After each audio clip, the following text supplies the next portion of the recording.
in a international webinar on exercise for holistic health and wellness. Here in this platform, we're being 6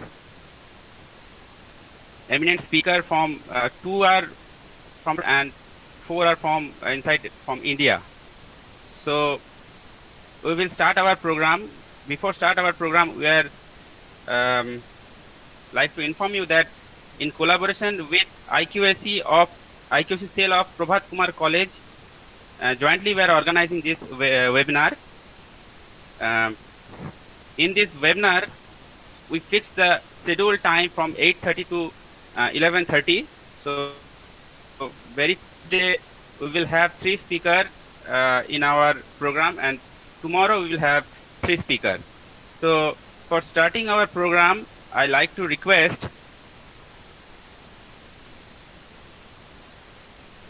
our honorable president, the principal of our college,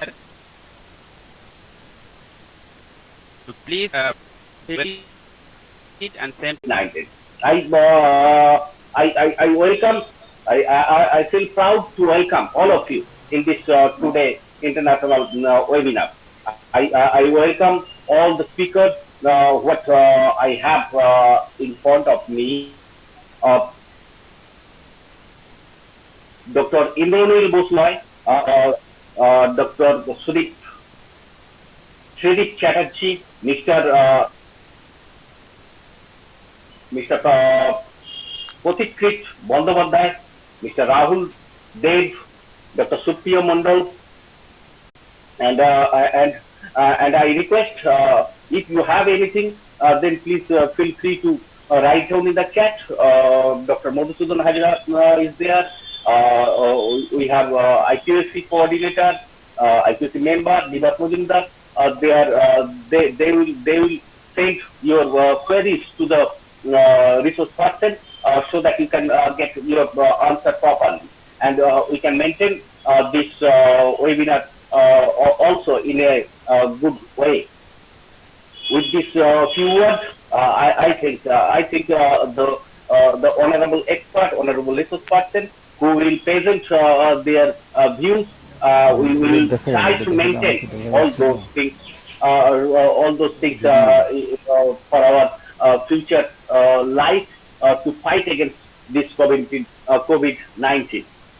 Thank you once again.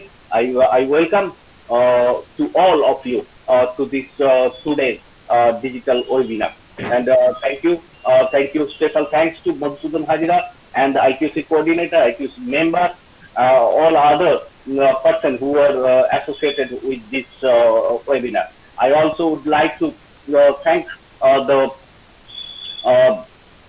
governing body, all the teachers, all the non-teaching staff, and our beloved students who are trying to cope with this situation. With these few words, I would like to request Dr. Madhusudan Hajira to start the webinar, and please bear with us so that we can maintain the sanctity of this digital platform. Thank you all. Over to Madhusudan. Thank you, sir, for your very valuable speech. And now, straight away, without wasting the time, we'd like to enter inside the main session.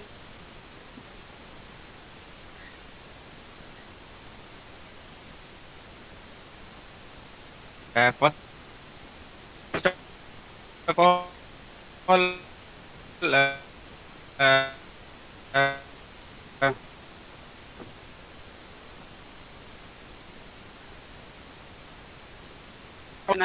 cardiac electrophysiologist. He is a staff of cardiologist and cardiac electrophysiologist at the Memphis Veteran Medical Center in Memphis. Currently, he is an adjunct professor at the University of Memphis. He has worked as an academic physician researcher and scientist at various reputed medical institutes in the United States and India. He has trained in medicine and cardiology in India. After that, completed his American training in medicine and cardiology at the University of Buffalo and Tulane University. He trained in clinical cardiac electrophysiology at the Texas Heart Institute. Dr. Basiroy has been meditating since the age of 6. His research centers on the use of meditation and yoga in cardiovascular disease. He is also one of the cardiologists who wrote the American Heart Association scientific statement on the use of meditation in the treatment of cardiovascular disease. Same time, Dr. Basiroy is the author of numerous peer-reviewed research articles and book chapters in cardiology. He is the editor of the popular book of cardiology fellows in training called Clinical Cardiology, which has over 40 authors contributing to it from all over the world.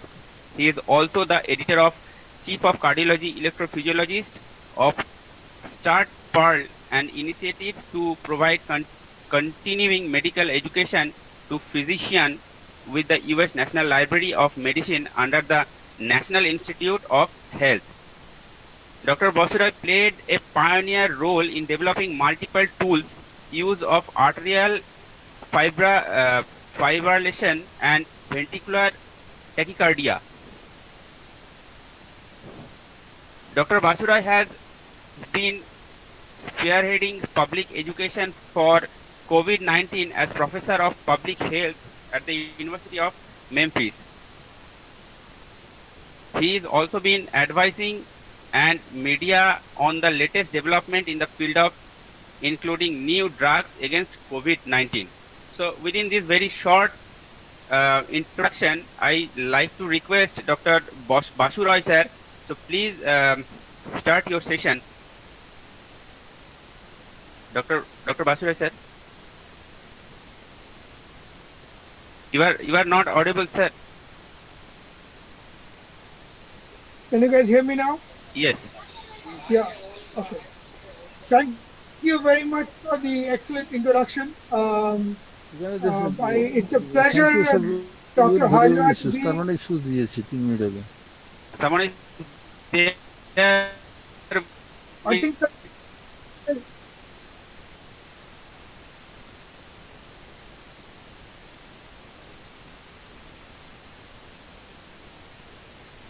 Please. I think Dr. Hajra for having me. It's a pleasure to be there. So today I'm going to bring in some of the latest research on how, as Dr. Day said, we have to control COVID. We cannot let COVID to rule over us. So while people are trying to develop different vaccines, different medicine, different ways to treat COVID, I think we still can use an age-old thing that has been existing in India for over 5,000 years, that's yoga, to prevent COVID. So I'm going to go into the science behind that, the molecular biology behind that, the genetics behind that, and epigenetics behind that to make you understand in simple terms why we believe yoga can play a strong role not only in preventing the disease, but in those who already have the disease, preventing them from actually having severe disease, which finally kills most of the people. Now, let me start with a background to understand what exactly COVID is. Only then it is possible to understand how and the mechanism by which yoga can actually control COVID. So COVID, as you know, is a new virus that first came out in Wuhan. We really do not know the source of the virus. Some people say it came from bats. Some people say it was artificially developed in the Wuhan Institute of Virology in China. But nonetheless, it is a brand new virus that we haven't seen before. Now, whenever you have something brand new that is coming for the first time, the body unfortunately does not have a mechanism to treat it. Because the body does not have a mechanism to treat it, uh, body is taken for a ride, and body does not know what to do when you get this problem. Now, it is important to understand a couple of important features of this disease. So, this is like an influenza virus. We had two such viruses before, one in early 19th century called the Spanish flu, and then we had similar viruses in 2015-16, which is MARS 1 and MARS 2. But these viruses was restricted to China and the Middle East, and it never spread all over the world, so it was not a pandemic. But unfortunately, as you know, we have millions of people all over the world today who have COVID, so COVID has become a pandemic. Now, so this virus, what it does is it enters the body predominantly from the nose, and because this virus can stay in the air as aerosol for, initially it was believed for 2 to 3 hours, but now it is believed it can stay for even 8 to 10 hours. So what does that mean? Suppose you go to the college library, which is a closed room, and you have COVID, but you don't know that you have COVID because you have no symptoms. So when you have COVID, you are breathing the air, and when you breathe the air, COVID from inside you, the virus from inside you gets into the atmosphere and can hang in the air in form of small droplets. And that is the most dangerous thing. Why? Because it is in the air in form of small droplet. When somebody goes in the next 2 hours, 3 hours, 4 hours, or even 5 hours, now we know it can last for 8 hours. So within that 2, 3, 4 hours, when you go there, you can breathe in that virus and get infected. So this is the most dangerous type of infections from an aerosol. The other thing is, suppose if I have COVID, I am standing close to you, I cough or I sneeze. So when I cough or when I sneeze, I am throwing out sputum from my mouth or nasal secretion from my mouth, which can go up to 6 to 8 feet. So 6 to 8 feet is a huge distance. So if by chance you are within me, within that 6 feet, say you are 3 feet, 4 feet from me, you will get the virus pushed into your mouth or nose, making you to get infection. So this is called the droplet infection. So it can go by aerosol, it can go by droplet. That's why during the lockdown we tell people to always wear mask and not to go out to closed places unless you're really required. Whether it is a shop, whether it is a closed library, whether it's a canteen, whether it's a restaurant, you should avoid going, because if there was a COVID patient there before, you might also get COVID. Now remember, 70 to 80% of patients can have COVID without any symptoms. So there is no way for you to know if the person who came in before you has COVID or not. He might have COVID, he might release hundreds and thousands of virus into the air, which you might breathe in, and you might have no clue that the person has COVID. So that is very dangerous. The other means by which COVID could spread was based on an article that came out in one of the world's topmost clinical journal called the New England Journal of Medicine on 31st of January. That said, COVID could remain on different surfaces, for example, stainless steel, for example, wood, for example, cardboard boxes for many hours. Some people said it could also stay for 3 to 4 days. So if you get a packet from, say, Amazon, and the packet might have COVID, and if you touch the packet, you can have COVID. So this was the belief in early January to February. Now we know, based on latest research that came out from the WHO and multiple researchers in America, that chance of COVID spreading from cardboard boxes, from door handles, from window handles is extremely low, if at all. Theoretically, it is possible, but practically it doesn't happen. Especially because you have to understand that though the virus may be available, but most of the virus dies in high temperature. When there's a temperature over 50, 56 degrees centigrade, the protein cover of the virus gets broken down, so the virus gets killed. But having said that, that's why I tell people that whenever you go out, make sure you never ever touch your face, touch your mouth, touch your nose until you wash your hands. You're getting up the rails on a bus, you're going in a taxi, you're walking, you go to the shop and buy something, you exchange currency note. Make sure you don't touch your face under any circumstances until you wash your hands with warm water and soap. Now the question is, suppose you do get COVID, what happens? So there can be three different types of diseases. In 75 to 80% of the patient, there is absolutely no symptoms. Or you might have minimal symptoms, little fever, little cough, little cold, little sneezing, that's it. But the last 10 to 15% can have moderate to severe disease. Now, what is moderate disease? Most people who have moderate disease, they have difficulty in breathing. They have cough. Some people, especially the older people who are 85 plus, may not even have fever. They can have cough, they can have diarrhea. And one more very odd symptom is called anosmia. That means you stop getting smell.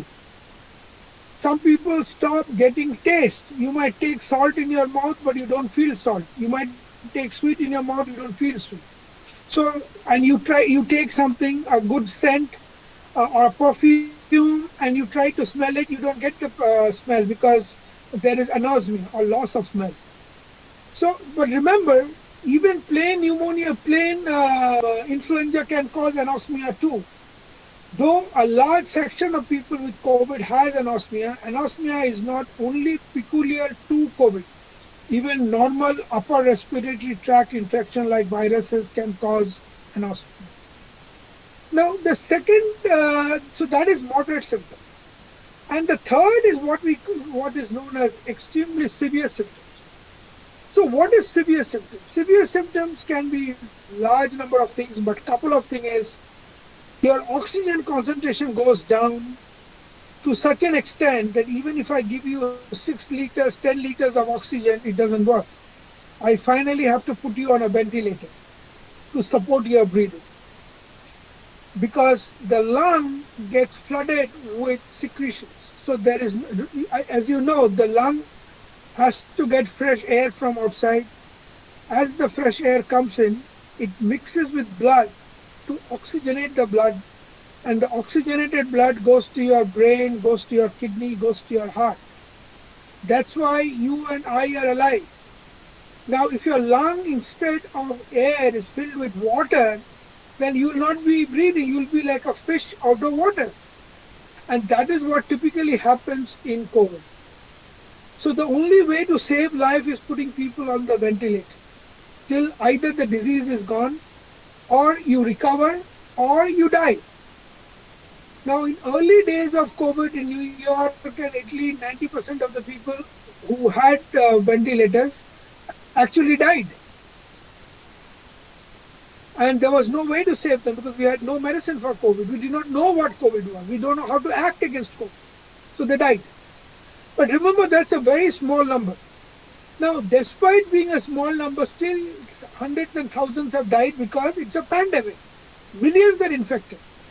Now, as we know, in India, almost 58 to 60% are recovering without anything. In America, almost 80-85% are recovering. And same will start happening in India also. So to understand how yoga plays a role, we have to understand a couple of things. One is the mechanism. So I'll try to spend some time with the mechanism of COVID and then explain how yoga works. In between, if I'm difficult to understand, Dr. Hajra, please, Dr. Dev, please feel free to point out to me. I hope I'm clear to everybody, and I'm trying to explain in very simple terms so that everybody understands, even people who may not have technical medical knowledge. But if there is a problem, feel free to ask me questions at the end, and I'll be more than happy to answer. So whenever we have a novel virus, which means a thing that body has never seen, the body tries to fight it using what is known as innate immunity. INNAT, innate immunity. Now, what is innate immunity? Innate immunity means the body releases a bunch of chemicals, some blood vessels, some secretions, which number one blocks the cells for entry. So what happens is, in your nose, in the nasal tract, in the respiratory system, there is immunoglobulin A, which is antiviral, antibacterial. So whenever any unknown virus comes there, the immunoglobulin A kills those viruses. Now, once it passes through that and immunoglobulin cannot kill it, it enters what is known as ACE2 receptor, ACE2 receptors. Now, what are ACE2 receptors? These are small molecules inside the lung, in the lung pathway, in the lung airway, which acts like a door. So, the virus has got the key to the door. So, it attaches to this door, opens up the door, and enters the body. Now, when it enters the body, what it does is it is taken from the door, which is on the outside of the cell, to deep inside the cell. And once it reaches the cell, what it does is, it captures the nucleus of the cell and makes the cell a slave. So that in the next 5 to 10 days, the cell goes on producing hundreds and thousands of viruses. It completely captures the cell. But the tragedy is the body is completely full. Today, if you have influenza, within 2-3 days you will fall sick. By 5 to 6 days you will be completely okay. Why? Because the influenza virus cannot fool the body. Body knows immediately when you enter. But the COVID has the capacity to fool your body, to take control of your body, to make your body a complete slave. And that is the reason even who are severely symptomatic or who have severe COVID, who finally die, they have no symptom for the first 5, 6, 7, even 10 days after their actual infection. But these 10 days that COVID is sitting in your body, it is not sitting down. It is consistently going on capturing more and more cells and completely enslaving those cells. Each of those cells becomes a virus producing factory. So if every cell can produce hundreds and thousands of viruses, imagine in 10 days with millions of cells infected, how many viruses you are going to produce. So body tries, after using interleukin, to send some cell, which is body's police, to kill those cells, because body knows it cannot kill the virus, it kills the cell. And when it kills the cell, if it can kill the cell initially before the virus spread, and that is what happens in 75 to 80% of the patient, especially if the patient is young, patient has no diabetes mellitus, patient has no hypertension, patient has no coronary artery disease, patient is generally below 60-65 years of age, they come out harmless. But in case the body fails to do that, because the virus has spread so much that the body is incapable of kicking out the virus, then a different thing happens. By this time, as you understand, your heart, your lung, your kidney, your brain, they all has got COVID virus, which is known as SARS-2 virus. COVID is the name of the disease and the name of the virus is SARS-2. Every organ of your body is filled with viruses and these viruses are proliferating. Body then does what is extremely tragic, but that is the mechanism how body works. So what body does is it starts releasing massive chemicals called interleukin 6, interleukin 1b, TNF alpha, a large number of chemicals. Now these are very, very powerful chemicals. What do? They not only kill the virus, but they kill the body. They kill the lungs. The lungs is completely damaged. The heart is completely damaged. There is bleeding from the heart. The heart, normal heart is the size of your fist. But that heart becomes like a football field, so big. Your kidney is damaged. There is big stroke inside the brain. And when the big arteries inside the brain, like highways which supply blood to keep your brain alive, those gets blocked. So what happens? Person dies. So there's an old saying, I think most of you guys are Bengali. There's an old saying, Je mosha marar jonne kaman niye asha. So instead of killing a mosquito, you are bringing a T90 tank to kill a mosquito. Unfortunately, body does exactly that. The virus gets killed, no doubt about it. But with the virus, the person also gets killed. So that is very important to understand. Now there are a couple of other things going which is also complex and which you guys must understand to understand how we can keep wholesome health.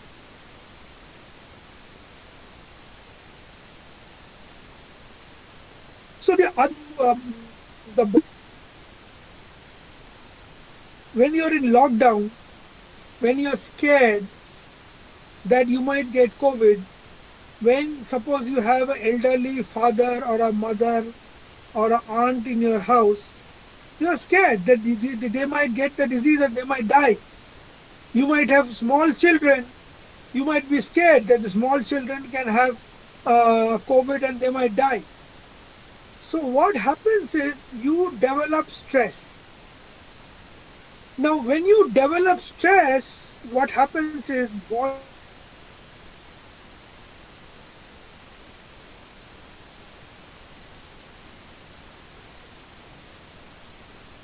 immunity comes down. Your chance of fighting virus comes down, you are multiple times most likely to get infected. Number two, when you're in a lockdown, you get depression. What depression does is, depression again decreases your immunity. You get anxiety. Anxiety decreases your immunity. You get stress because of loss of job. You may not be earning. You had a job, you lost your job. Your father may be sick. Your mother might have COVID. So all these things causes stress. Everything that causes stress brings down immunity severely. So otherwise you may not have got COVID. Now you become liable to get COVID, get infected.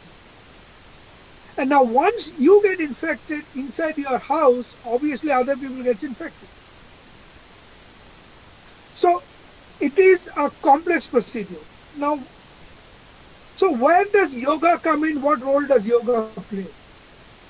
So the innate immunity that I talked about, the basic immunity to fight the virus when it enters the body, that is strengthened by just doing 4 weeks of yoga. If you start doing yoga today, you practice regularly yoga along with meditation for 4 weeks, 20 minutes a day for 3 to 4 days a week. In 4 to 5 weeks, I can guarantee you your chance of getting infection will come down. Why? Number one, because it decreases stress. So any stress related decrease in immunity comes down. Number two, it takes away anxiety. When you practice meditation regularly, your anxiety goes off. There has been tons of study in America by people who don't belong to India, who are Americans, who are scientists in Germany, and it has been clearly shown practice of meditation, mindfulness, pranayama decreases your anxiety, stress, as well as depression. Remember, if you have depression and you have a heart attack together, which you can have from COVID, your chance of getting heart attack is double just because you have additional depression. So mental factors play a big role in the whole thing.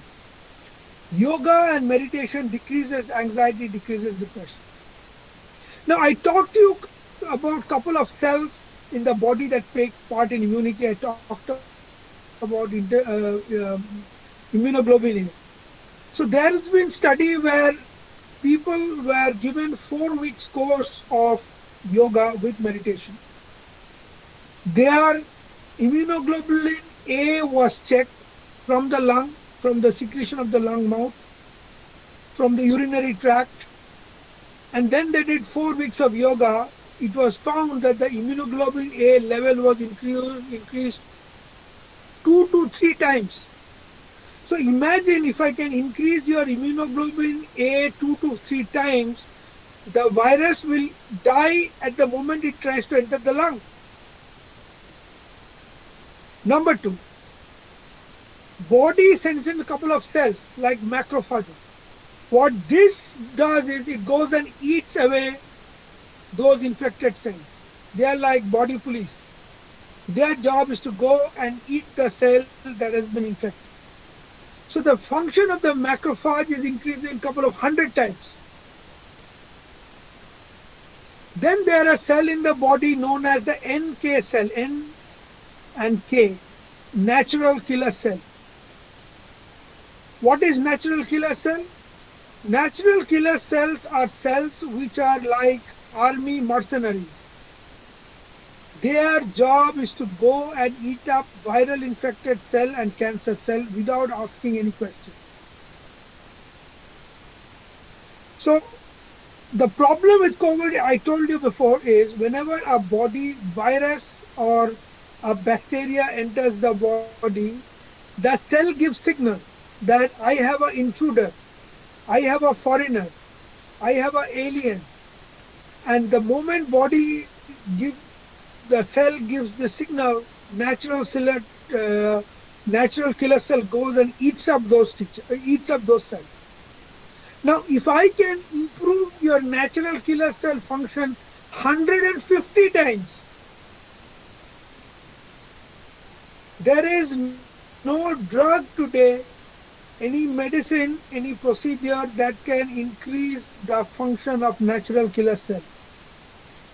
The only known thing that can increase the function of your natural killer cell is the practice of yoga and meditation for at least 6 to 8 to 12 weeks. So in 12 weeks of practice, you will have more powerful natural killer cell that will prevent yoga.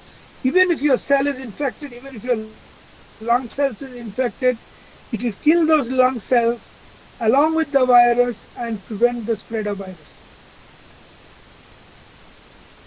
And what I'm telling you, these are not stories. These are actual research. There are articles on this, and I can send you guys all reference. And all these articles have been published in foreign journals. All these researchers have been done by non-Indians who don't understand yoga. All this has been done by Americans, Germans, Australians who have never been to India, who don't understand Indian way of life, who don't understand yoga or meditation or pranayama. They don't understand any of this. So they are the most non-biased people who have found out the power of yoga. Now we know that when you have stress, more than 126 different genes get activated. These genes are known as CTRA genes. Calcutta Tramway Railway American CTRA genes. What these genes does is these genes further lowers your immunity. It causes release of catecholamines in your blood. It causes release of steroids in your blood. What happens when you have steroids? You will be less likely to fight infection. What happens when you have steroids? You will get more diabetes. If you're already diabetic, you will get more diabetes. What happens when you have steroid? Interleukins, immunoglobulin are not produced in right amount. So what will happen? Your chance of getting COVID or any virus is increased multiple times. So it is very important to understand that during this whole period of COVID, appropriate steps needs to be taken. Personal hygiene needs to be maintained. Regular practice of yoga and meditation is important so that you reach that stage where you can increase your innate immunity. Now let's go. So that is the story in 80 to 90% patients who are young, who don't have any severe disease.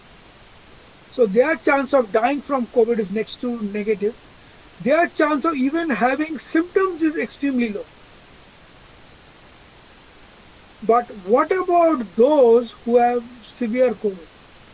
There also yoga protects. How? Now there have been studies in HIV patients with AIDS who have high level of interleukin 6.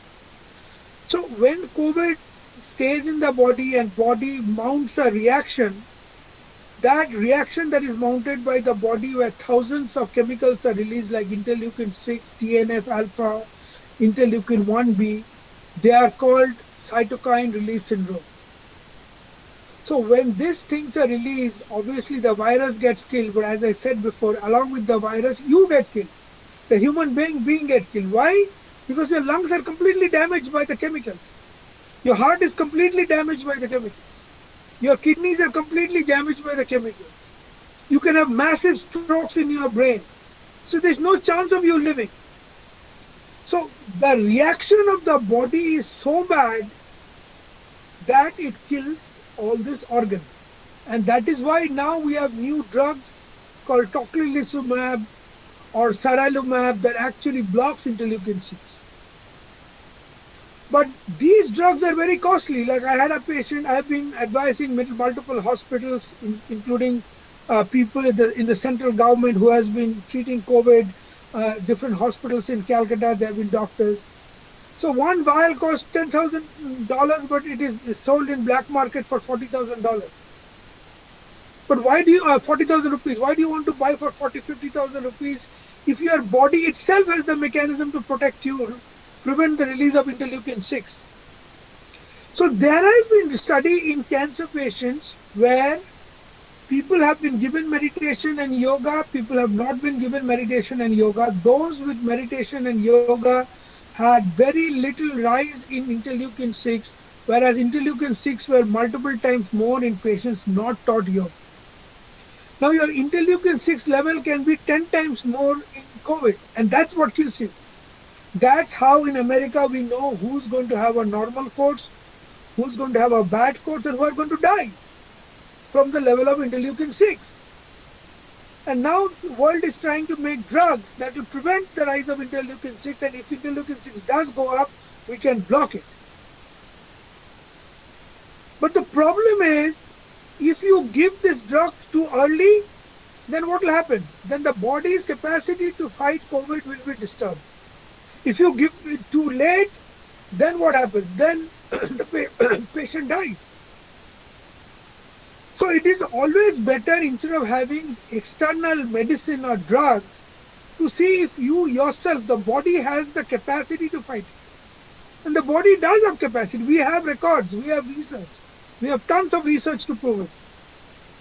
So starting from HIV patients, starting from cancer patients, all of whom have high interleukin 6, practice of yoga and meditation can reduce that.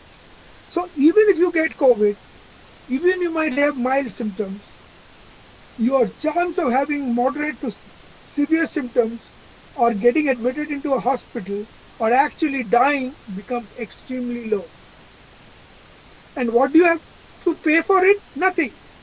You sit in your home, spend 20 minutes during the lockdown period practicing yoga and meditation. What does yoga entail? Couple of plain simple postures, asanas. And try concentration or meditation by concentrating on your breath. I am breathing in, I am releasing breath. I am breathing in, I am releasing breath. Just concentrate on that breath for 10 to 15 minutes. Totally 20 minutes a day for 3 to 4 days. Preferably 5 to 6 days if possible. And see the difference. There, if I do blood test on you, I can show that your immunity gets better. Your NK cell function gets better. Your chance of releasing interleukin 6, interleukin 1b, all are decreased. So your chance of having a bad reaction that actually kills in COVID.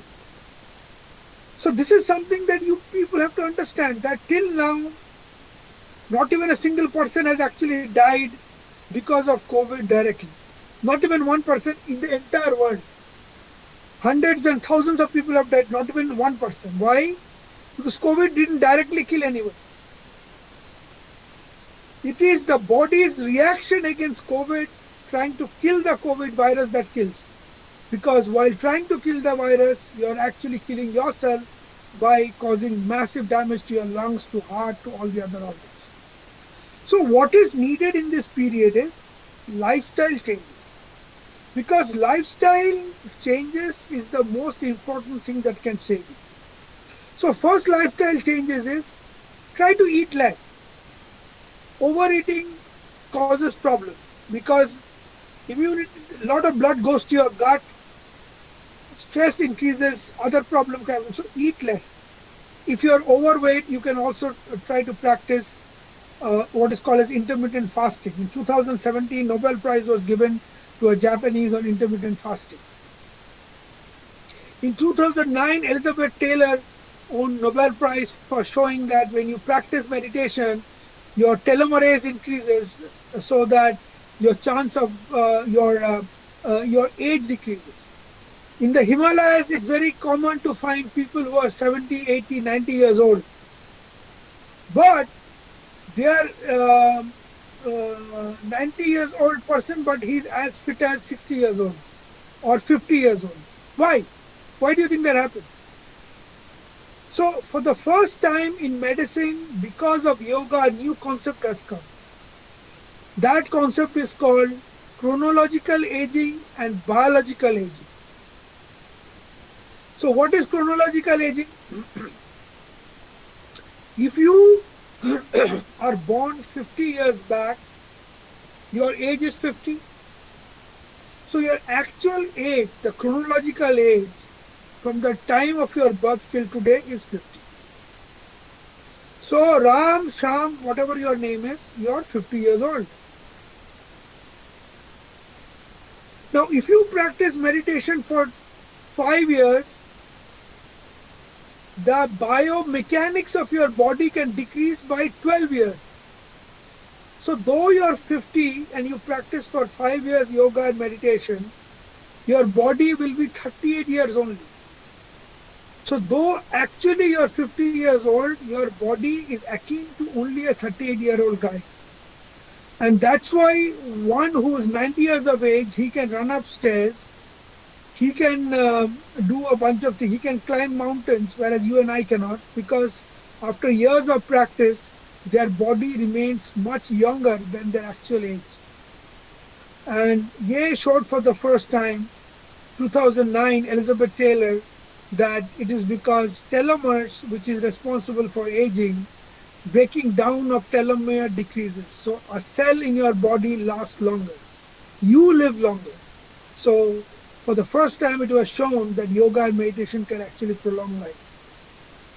So with these different genes that are activated as your immunity comes down, you are more likely to get COVID. You are most likely to get not only COVID, even other infection. Don't forget that. Just because COVID is there, that doesn't mean malaria has stopped from happening. Tuberculosis has stopped from coming. Dengue has gone away. Nothing has gone away. If you have high blood pressure, your stroke, your chance of hypertension, heart attack has gone away. No. People still die of heart attack. Actually, more people are now dying about heart attack because nobody is treating those diseases. Everybody is busy treating COVID.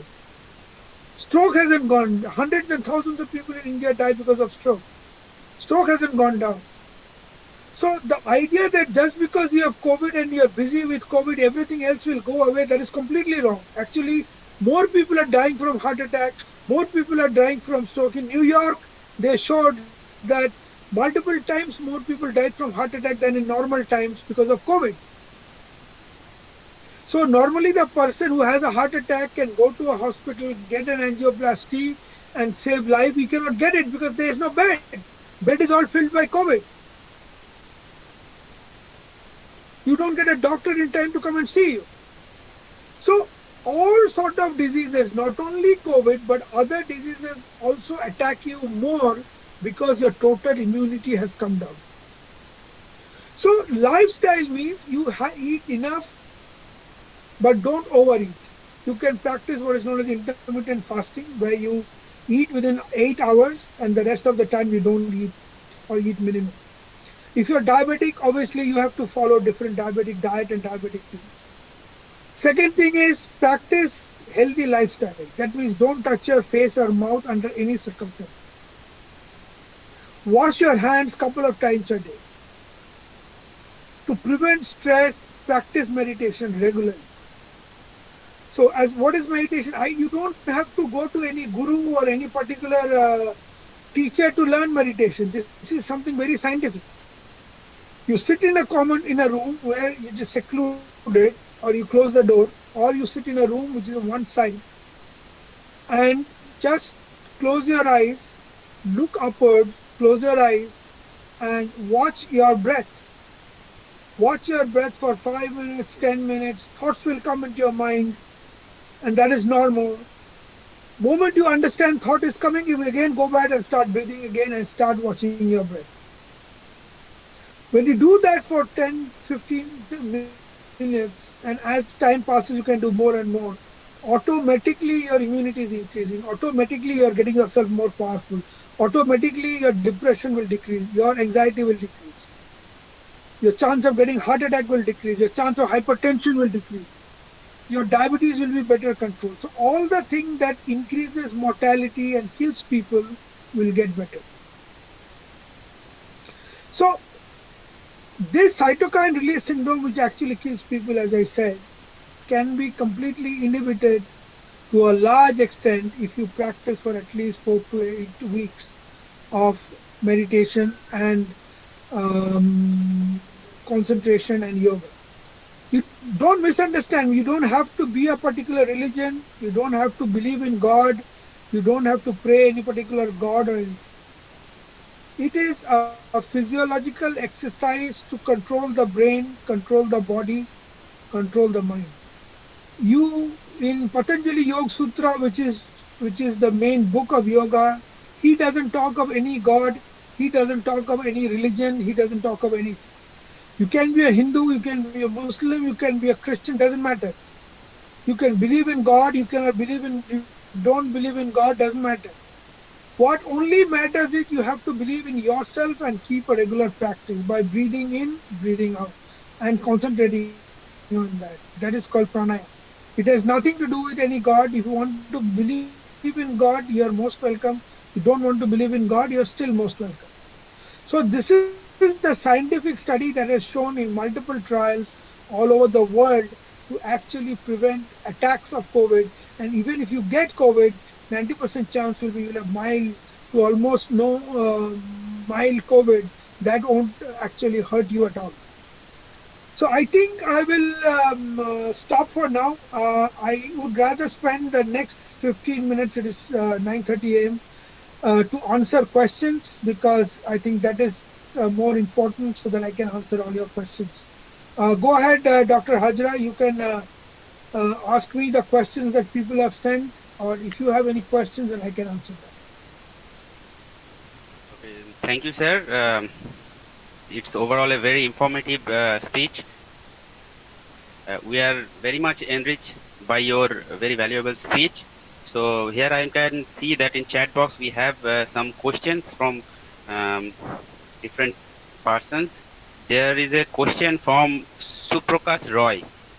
He wrote that how can I know that I am infected with corona without any symptoms because I have no problems, but I have to go different place due to my work.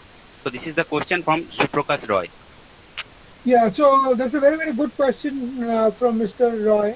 So the question is, there's no way to know until you do a test. Because if you're asymptomatic, there is no way to know. So what you need to do is, if you have to go to work, that's fine. People have to go to work. Economy has to be there. People have to earn to feed their family. You cannot sit at home forever. And there is no chance that COVID will get immediately better till you have a vaccine. So that's a long time. So go to work, keep away, try to keep at least 5 to 6 feet distance from person. Always cover your mouth with some sort of a, um, it could be a cloth, it could be like a muffler, or it could also be a real mask. Whatever is available, you can use that to cover your face, and try to not touch your face, and try at least 5 to 6 times a day to wash your hand. Whatever you are doing, take a break and wash your hand.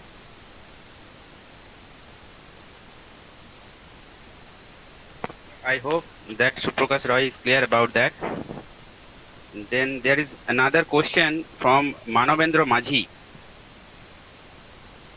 Sir, please explain the mechanism how immunity can be increased by the practice of yoga. So he goes little bit of inside of this mechanism. You want to know that? Yeah, that's what I tried to tell. I cannot go to much details because I don't know, everybody is not a doctor here. But basically, the main thing is that all the body mechanism, all the body cells that helps maintain body's immunity, their function is increased by meditation and by stress reduction. So everything in the life we do, we talk, we work, we have a problem, unfortunately, either consciously or subconsciously causes stress. And once you have this stress, then what happens is it decreases your immunity. And the funny thing is that you are not even aware that you are stressed out, but you are. So subconsciously you are stressed out, and that causes decrease in immunity. And that decrease in immunity can be prevented by practice of meditation, because your body biology gets improved when you practice yoga and meditation by increasing the function of natural killer cells, increasing the function of macrocytes, producing more of immunoglobulins that help to bind bacteria and viruses and kill them. So each and every one of them is increased. That's how it works. I mean, if you're interested, I can send you medical papers which goes into molecular understanding, but I think most of the people here would not be understanding if I go more deeper into it. But anybody who's interested, I can pass it on to Dr. Hajra. Feel free to take it from him, and you can get references.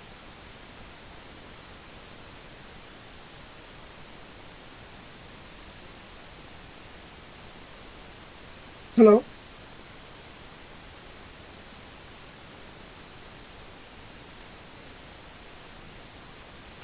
Hello. Those those who require these all documents, please feel free to mail me, and you just mail me. I will collect all the documents from sir, and I will send it to you. Okay. Then there is another question from Gopal Das. It's a very important question. I want to know about infant. Which type of precaution would take during this situation? That's a very, very good question. I actually do every week, I do a small video for Outlook. So I did it last week exactly on this. I had multiple questions. So the good news is most of the infant and small children will never ever get COVID. With millions of people getting COVID in America till now, I think less than 1,000% who are young kids below 14 years got COVID. So good news is COVID is extremely rare in children for different reasons. I'll go into that.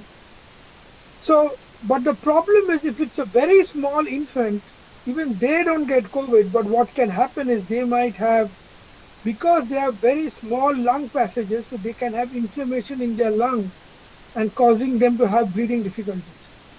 So these guys needs to be taken to the hospital and given bronchodilators. But in general, people below 15 years of age never have COVID for two reasons. Now, I told you people that COVID enters the body through a door, through a receptor that is called the ACE2 receptors. Kids will have very little number of ACE2 receptors. So there are very, very few doors for the virus to enter the body. So virus generally doesn't enter the body. Number two is, as I again told, that it is the virus which does not kill. It is the body which actually kills you because body launches a massive attack. So in kids, in small kids, they do not have an immune system that can launch such a devastating attack. So they don't get severe COVID and they never get killed. The virus gets in, number one, extremely rarely. Even if they get in, it gets out and nothing happens to the kid. So in generally all small person below 14 years of age, their chance of getting COVID is extremely low. So there is nothing to worry. People less than 1 year of age, as I said, they will also, chance of getting COVID also is extremely low, but they can have breathing difficulties and other things. For that, they need to go to a hospital, get treated for that. Actually, studying multiple studies in pediatric hospitals in America has shown that patients who do get in COVID, they don't even need ICU care. They have minimal disease. They go in and then they come out of the hospital without even requiring ICU care. So that is one good news. Kids generally don't have COVID, and even if they have COVID, that is extremely mild, not to worry about it. Okay, thank you, sir, for your explanation. There is another question from the person who is also the resource person in our this platform, Dr. Prothikrit Bondopadhyay. He asking the question that in treatment of COVID-19, remdesivir is used. Is the use of remdesivir has no side effect on CVS? Generally, remdesivir is pretty nice. There have been some studies that it can cause mild abnormal reaction, but that is extremely rare. More or less, it is a good drug, not known to have much side effect. And unfortunately, that's the only drug known. You either take that drug or you die. So there is no other option. So people with moderate to severe disease have to get remdesivir, but generally it is not known to have any severe side effect. Okay, there is another question from Biplab Mondol. So he asks that what is the difference between yoga and meditation? So yoga means yoga in India. Yoga actually means meditation only. But slowly we have forgotten that fact, and nowadays only doing asanas has become yoga. Yoga actually is only 5% asanas, that is doing postures, doing different asana. Asana is only 5% of yoga. 90% of yoga is practice of meditation, which means dhyana, dharana, samadhi, forget samadhi, but at least practicing pranayama, practicing dharana, which is mindfulness, and then dhyana, which is actual meditation. So when you do physical postures, you take a particular posture, cobra posture, or you do Surya Namaskar. These are all postures. They don't help by decreasing depression. They don't help in anxiety. They don't improve your, they might make you cardiovascularly more fit. They do make you cardiovascularly more fit. They improve your diabetes. They improve your hypertension. They do bring down stress, but only slightly. But when you practice the entire spectrum of yoga, which includes yoga plus meditation, there's a massive reaction. You decrease stress considerably. You activate the parasympathetic system. You decrease depression. You decrease anxiety. You improve your immunity to multiple levels. Plain simple asana also improves immunity, but not to that extent when you compound it with meditation. I hope that answers the question. Thank you, sir. There is a very important question, I think. It's asked by Moli Shannal. She's asking that, is it safe to do pranayama for a heart patient who has had valve replacement few years back? Yeah, so it is safe. The question is how you do it. So pranayama should be done in a way so that you do not overstretch your heart or lung. When you take a normal slow breath and you breathe out and you concentrate on the breath so that no other thought comes to your mind, you can do that. That will not harm your artificial valve or anything like that. You can absolutely do it. But what you may or may not be able to do in postures. So you have to be restricted in what postures you can do. But sitting and down and doing normal meditation is not a problem at all. Okay. Then this is the last question because we are running a bit of short within our scheduled time. There is another question by Tomio Day. The question is, if a person is affected by coronavirus, was it effect in the physical performance? Oh yeah. If you are infected by coronavirus, not only are you, there's something called delayed coronavirus syndrome, where even after coronavirus leaves, people have severe tiredness and severe weakness, and we do not know the reason. So absolutely. So coronavirus itself causes severe weakness when you have the infection. And for some reason, people who have had coronavirus way before, say months before, even now they feel severe weakness, severe lethargy, and symptoms like that. And we still don't know what is the reason. We believe it is immunological reason, but we do not know exactly what the reason is. Okay. Thank you, sir. This is a very informative speech. We are really very much enriched by your very informative knowledge, whatever you have shared here with us. So we will be connect with you through mail. Perfect. Those who have question, they please feel free to ask through mail to me. So already in the brochure you have the mail ID of me. So you can write it there. I will forward it to the sir, and I hope that from this platform you will get a bit of knowledge about whatever pandemic is going on right now. So you can manage this all. So thank you, sir, for your informative speech. Thank you, sir. So next we have a speaker from Jadavpur University. Person is there. Sridipda, are you there? Yes. Hello. Yes, okay. Yes.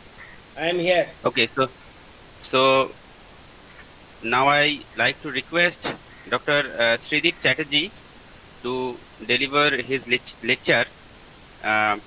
He will speak on the topic, which is just a minute.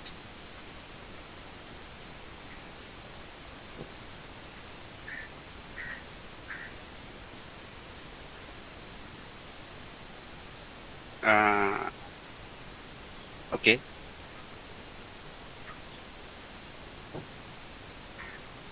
Sir, would you repeat your topic once again, please? Hello. Hello. Sir, please tell me the title of your topic. Just wait for a minute. Yoga. Yes, it is Yoga Vyama for positive health and wellness. Yes. Am I right? Yoga Vyama for positive health and wellness. Before start his lecture, let me introduce him. He is right now he is working as an assistant professor in Jadavpur University Department of Physical Education. He did Bachelor of Physical Education and Masters of Physical Education and MSc in Yoga. He also did the MPhil and PhD. He had a Yoga Diploma from Kaivalya Dham. And he is a PG Diploma holder of in Wellness and Management. and he is also a university rank holder, first class first in MPE, Masters of Physical Education, and he is also awarded national scholarship from Vishwabharati University from 2001 to 2005 respectively. He is a PhD fellow. He was a PhD fellow of Central Council for Research in Yoga and Naturopathy, Ministry of Ayush. He is also engaged with lot of foreign academic exchange. He visited the speaker in 23rd Pan Asian Sports and Physical Fitness Conference in Cebu City, Philippines, and again he visited the Bangladesh BKSP, Bangladesh Kriya Shikha Pratishthan, as a invited speaker. After that, he is a invited guest speaker in 5th International Day of Yoga in Qinggu, China, organized by the Consulated General of India in Ganjua and Indian Corner. In addition with that, he has a research paper published more than 25 in Index Journal, research paper published in Proceedings more than 15, and he attained and presented his paper in more than 40 conferences and seminars. He had completed several projects as a project coordinator, principal investigator, etc. In teaching experience, he has 10 years teaching experience in undergraduate and postgraduate in PhD level. Right now, he is guiding as a supervisor, guiding as PhD supervisor, and research guidance as MPhil supervisor, and same time as a research guidance as a PG dissertation supervisor.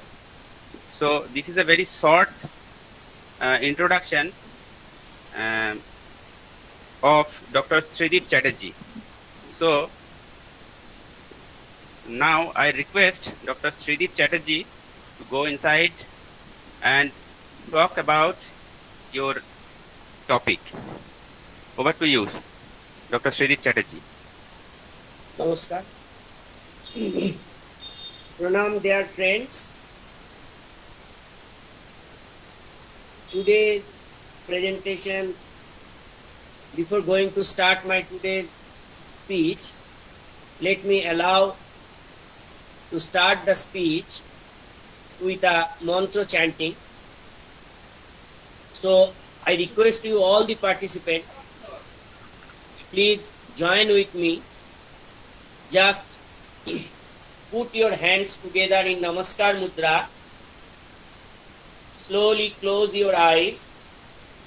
Just now you have heard the speech of Dr. Basure. I am just giving you some practical experience. Before going to start this speech, just join with me to chant this particular mantra. Just observe your breathing.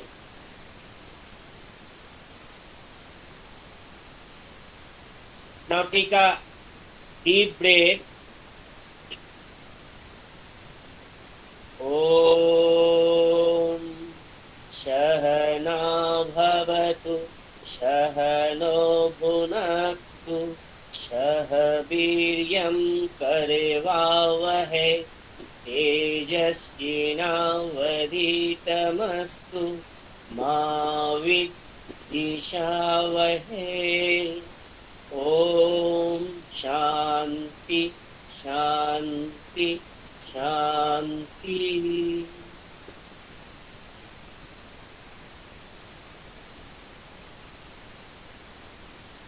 Just observe your breathing,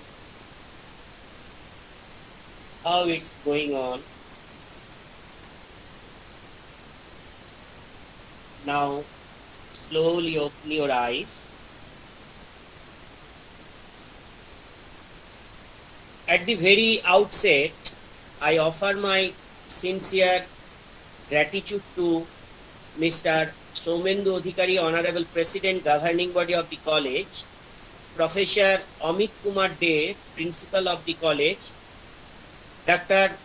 Pradipto Panchadhai, IQAC coordinator, and Dr. Madhusudan Hajra, organizing secretary, for invite me and to provide this platform to share my views. The exact topic on which I am going to speak is Yoga Vyama for positive health and wellness. Yoga and Vyama of Ayurveda. You will, Madhusudan, please go through the slide presentation, please.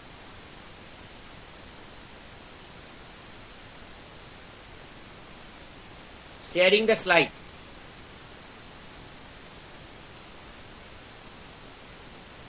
Okay, just wait. Wait. Yeah. Okay.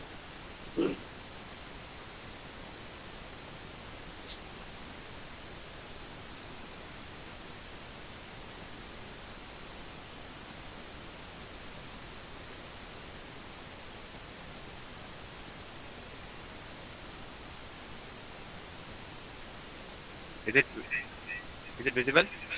Yeah. It is visible. First slide, please. Title slide. Make it full screen. Wait.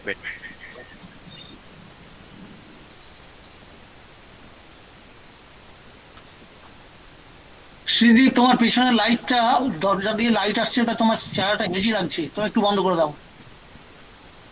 Thank you, sir.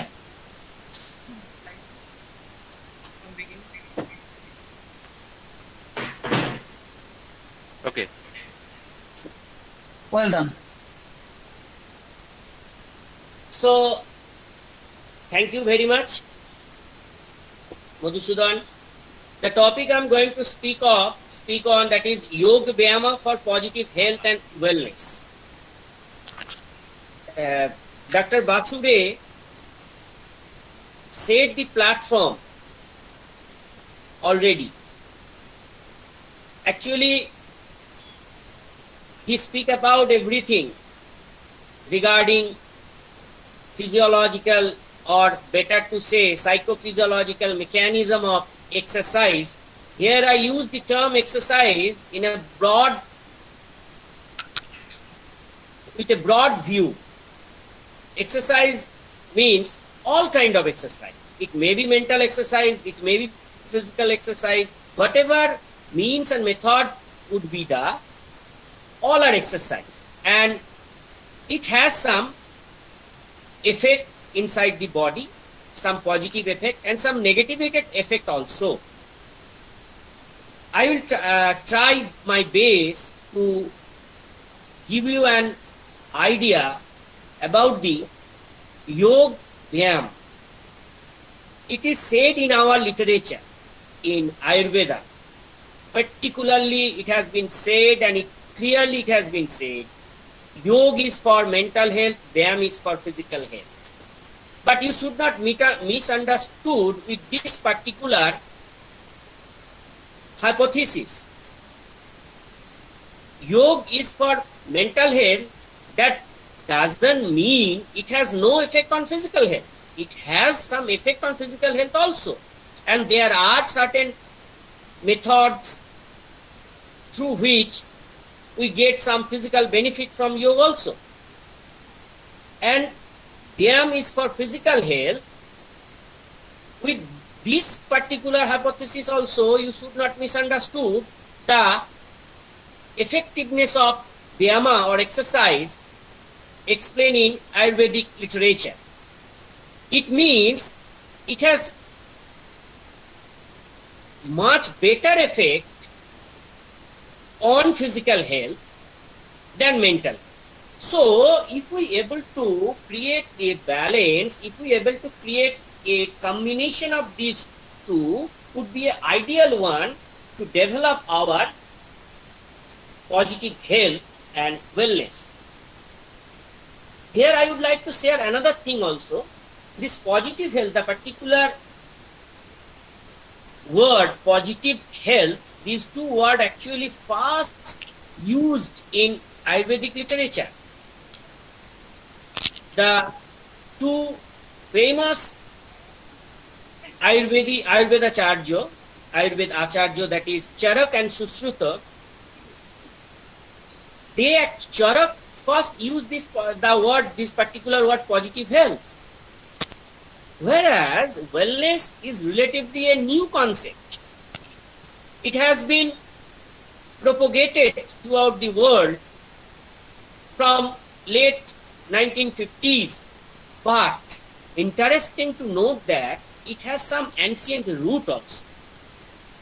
Whatever we are talking about wellness nowadays, it has some ancient root also in other ancient culture, including Indus Valley civilization of India. So, my intention is to give you some reference from ancient lifestyle which is applicable till date. So, yoga and vyama of Ayurveda, the term of, definitely we accept it, these two term is a term originated from India, and yoga and Ayurveda are sister science that influence each other. No, first slide only. I will told you when it, I will told that change, then you change on. Ayurveda is the science of healing of body and mind. Yoga is the science of self-realization. So there is a difference. There is a similarities and also the difference. Both disciplines develop together, have used always together.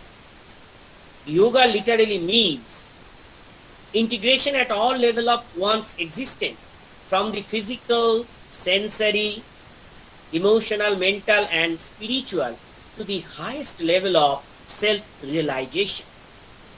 Whereas vyama is the term specifically used in Ayurveda tradition for physical exercise or physical activity. Various important features of vyama, such as adequacy of exercise, types of exercise, indication and contraindications of exercise, etc., are described in detail in Ayurveda. It is evident from the ancient Indian literature that yoga and vyama of Ayurveda were used as mind-body medicine for maintaining health by large. Nowadays, we are concerned about the concept of mind-body medicine, because other than clinical aspect, these particular things, that means when exercise used as a population medicine, when exercise used as a preventive medicine, when exercise used as a complementary alternative medicine, it actually proved its effectiveness much better, and it is also accepted by the scientific world quite natural. But interesting to note that these things are not very new. It has been said from time immemorial. We have seen that exercise plays a big role for the maintenance of health and wellness of the human being by large. So these are the things are not new, but we change ourselves so much. That means I want to mean our lifestyle change in such a way that we did not aware about these concepts. These are already available with us. Many scientific research already done in last 100 years. So with this, I would like to proceed to the next slide. Next slide. The question, next, earlier one, the question how to live healthy is very old, because this particular issue of healthy living is directly related to disease, diagnosis and treatment. Therefore, medicine is the oldest profession to address this problem and is considered to be the science of diagnosis, treatment and prevention of diseases. Next slide, please. Now I would like to share with you about the history of medicine. Since both this system, that means Indian system of medicine and Western system of medicine, or better to say the system developed through Greek civilization and the system developed through Indus Valley civilization, both this system, namely Greek and Indian system of medicine, actually originated from the same culture. There are great similarities in various theories, including the humoral theory. I hope those who are present in this particular webinar just now, humoral theory means Rasho Tattva. Make you understand, I will be used some Bengali term also, Rasho Tattva. That is, humoral theory, they flourished almost at the same time, around 5th century BC. The well-known authors of Greek medicines were Hippocrates and Aristotle, Galen, Herodotus, whereas Charak, Sushruta from Indian medicinal system. Now we will came to know the exact theory proposed by these two medicinal systems to understand the use of exercise in the human body. Next slide. Nowadays, these facts are very known to you all, because now we are very much aware about our ancient culture. Actually, humoral theory, according to Ayurveda, said there are 3 humors in the human body which play a big role, and these humors are Vata, Pitta and Kapha. And we know all, if there is a balance between these 3 humors, there will be no problem. We may maintain our health positively, but if there is any imbalance between these 3 humors, we may face many problems. So, with this, if we see the humoral theory of Greek medicine, next slide please. Another humor we may find, that is blood. We get the reference from Sushruta Samhita that Sushrut is also aware about the blood, but he didn't mention blood in the humor, rather he concentrating on the 3 humor, whereas in Greek medicine we have seen that actually 4 humors has been mentioned, and it has been said that if there is any imbalance between these 4 humors, there will be disease in the human body. Sushrut also accepted the 4th humor, that is blood, and he mentioned that this 4th humor, that means blood, which actually maintain the coordination between the Vata, Pitta and Kapha. So there is not much difference between the two theories proposed by two different ancient medicinal system in the world. Next slide please. So now we have to understand what is the key of these humoral theories. Any surplus or deficiency of any one of these humors, I already said, may be the cause of physical and mental disturbances. So, next slide please. Now, let me focus on the wellness model, this very popular model nowadays in the biomedical science industry, I rather to say, because million business is going on this particular wellness model, which is actually the same model said under the holistic model of health in ancient times. So again, we just recapitalize our past sciences. Wellness is relatively a recent concept, gained importance since the 1950s, 60s and 70s.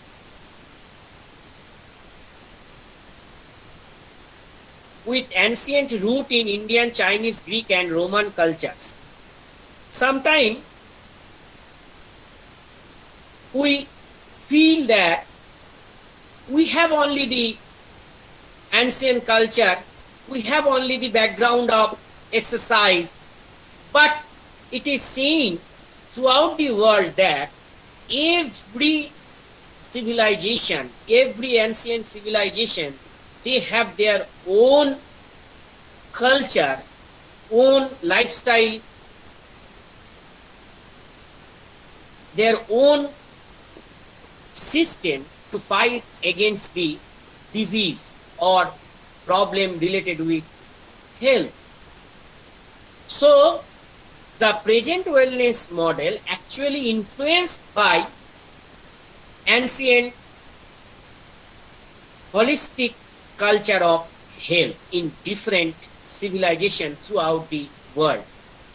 We are fortunate enough, really we are fortunate enough that the scholars of different disciplines globally accepted the truth that Ayurveda is the oldest culture of ancient times and have a firm understanding on holistic model of health. It has been accepted throughout the world by the medical scientists, by the all kind of biomedical scientists also. So the ancient traditional concept of holistic health influenced the so-called modern approach of wellness model. Next slide please. Now just see the diagram.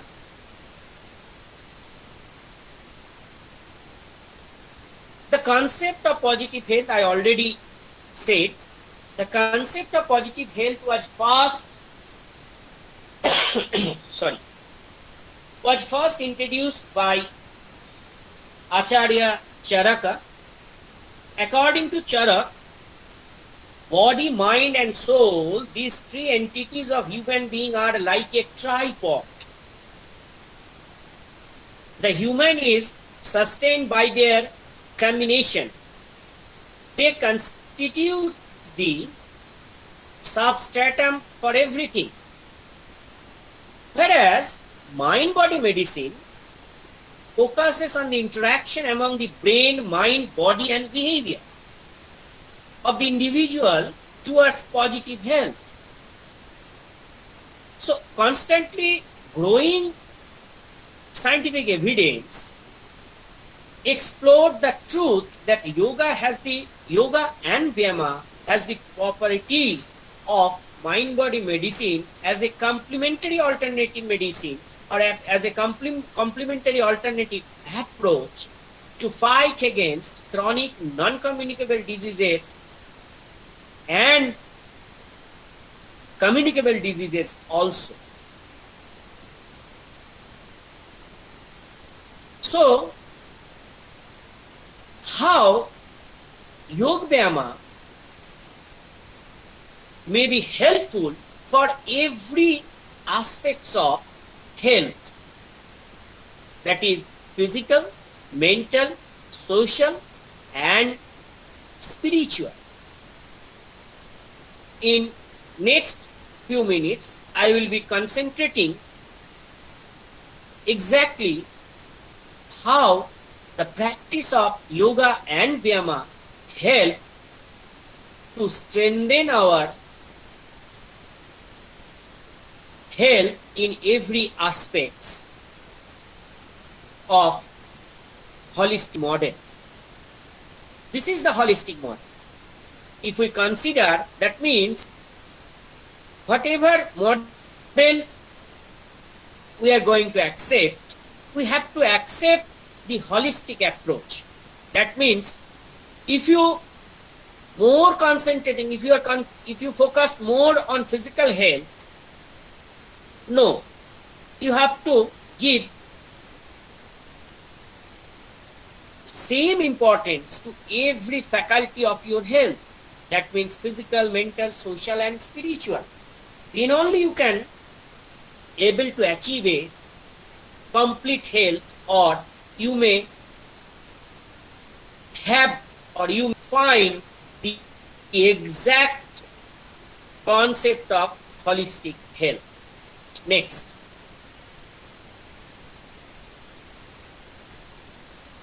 Now, significance of yoga in health and wellness. Now, we will see the practical application of yoga and Vyama as a lifestyle modification intervention. Said my previous speaker, Dr. Basure, also speaking about lifestyle modification, because throughout the world, all the scientists from different fields, from the clinical psychology, from physiology, from exercise physiology, from medical science, all are bothered about how we can change our lifestyle, because there are diseases, non-communicable diseases like diabetes, obesity, cardiovascular diseases. These are actually the main cause of these non-communicable diseases are physical inactivity, our diet, modern diet pattern, our habitual dependency. So these are the lifestyle factors we can modify very easily if we want. So our readiness is made much more important rather knowing it, whether it is right or wrong, whether it is actually benefited for us. This fact is well known.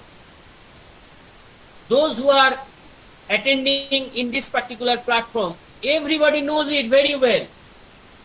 Physical exercise, physical activity is very much helpful for our immunity development, because we are dealing with exercise physiology, we are dealing with exercise psychology. We know it, but have we changed our lifestyle? That is the main question. To me, to you, people also. So, this lifestyle modification intervention secure your health, and much more important, it has been seen from last 4 or 5 decades that there is a shift towards alternate, complementary, and traditional system of health care. It is also viewed from the ancient Indian societal structure and literature that yoga and Vyama was used as lifestyle modification technique for maintaining health and wellness of the people. So here I will explain few of the technique, few of the yoga technique, and also few of the Vyama technique.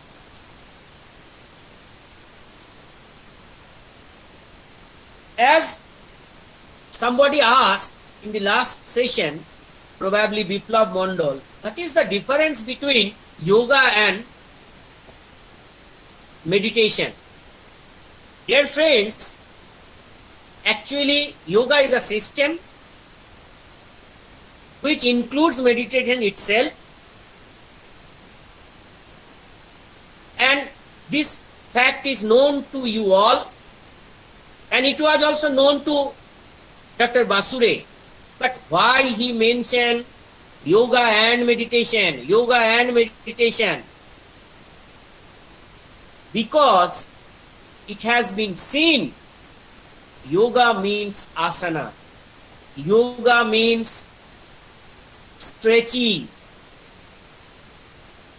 Yes, there are static and dynamic asanas in the yogic technique, but by mentioning meditation with that, we are actually influencing, or we are actually want to create a sense within the mind that meditation is there also,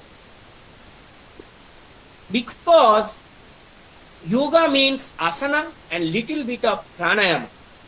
Due to this COVID-19 situation throughout the world, people are now explaining just deep breathing in the social media, and they are claiming that breathing exercise, okay, yes, definitely, if you have some rigidity to say about, rigidity to speak the particular word pranayama, no problem, you can say it breathing exercise, because pranayama is simply a breathing exercise, manipulation of the breathing.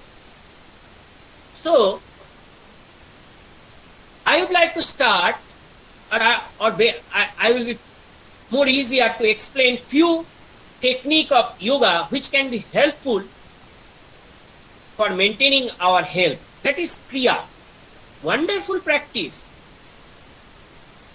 But it needs some teacher, trainer. You cannot practice Kriya alone. But it has some effect on the physical body. Actually, Kriya has been proposed in the yogic literature, in the yogic technique, as an cleansing process. To clean your body, to clean your physical body. That means to prepare your physical body for higher practices, that is pranayama and meditation. So in this respect, Kriya is much more important. There are Jalonetic Kriya, very simple one. First you have to learn, definitely, make it clear. First you have to learn from a expert, then you try. But it has wonderful effect on the respiratory system itself. We are very much anxious about our respiratory system. But there are some natural method mentioned in the yogic literature in terms of Kriya which may clean the respiratory system very well. One Kriya I will teach you just now, Kapalbhati. Though it looks like a breathing exercise, but it has been introduced in the yogic literature as a Kriya. Definitely, if we see the technique of Kapalbhati and its application, we may call it a breathing exercise also, a hyperventilatory type of breathing. But the main objective of Kriya is to clean the whole body. When we practice Kapalbhati, we are actually clean our frontal region of head. That means this particular portion. Next is Surya Namaskar.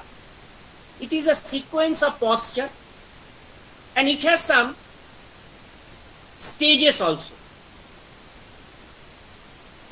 Advanced stage, beginner stage, intermediate stage, advanced stage.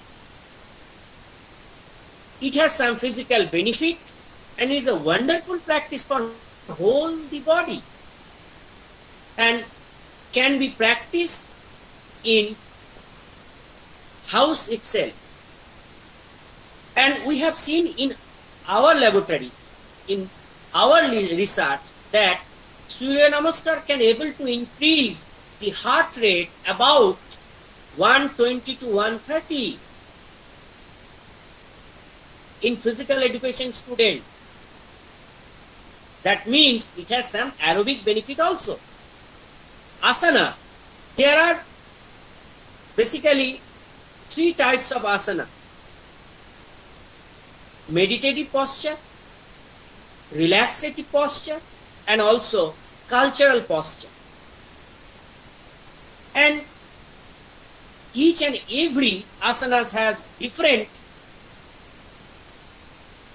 benefit. Like cultural postures, there are many cultural postures which can increase heart rate up to 120, 130, like Salvashana, like Sarvanga Asana. Wonderful practices. So, in this pandemic situation, we may practice all these in house itself. Next one is pranayam. It has been believed in yoga that pranayama plays a big role between body and mind. That means if you want to control your thought process, immediately you must focus on your breathing process, because it is seen that through different electrophysiological research evidence that if we concentrating on our breathing, immediately we can able to reduce the heart rate, basal metabolic rate, blood pressure. That means we are able to concentrating, we are able to reducing hyperactivity effect inside the body going on. So pranayama plays a bridge between the physical body and mental body. In yogic literature, technically it has been said between the physical body and the pranic body. So concentrating on breathing itself is a very good technique. Simple breathing, breath awareness help you to reduce all kind of stress. There are 2 types of stress. One is eustress, another one is distress. What is eustress? The stress which is needed to initiate the activity, which is essential. Sir is talking about innate immunity. That minimum physical stress is essential to initiate your immune function. Sir is talking about interleukin 6. Interleukin 6 basically an inflammatory marker. So any kind of inflammation arise inside the body, it may be due to disease, it may be due to foreign agent like virus and bacteria. Initially your body will react with this inflammation by secreting interleukin 6. So in initial stage it is very important to secrete some interleukin. But excessive amount of interleukin after that may damage your vital organs.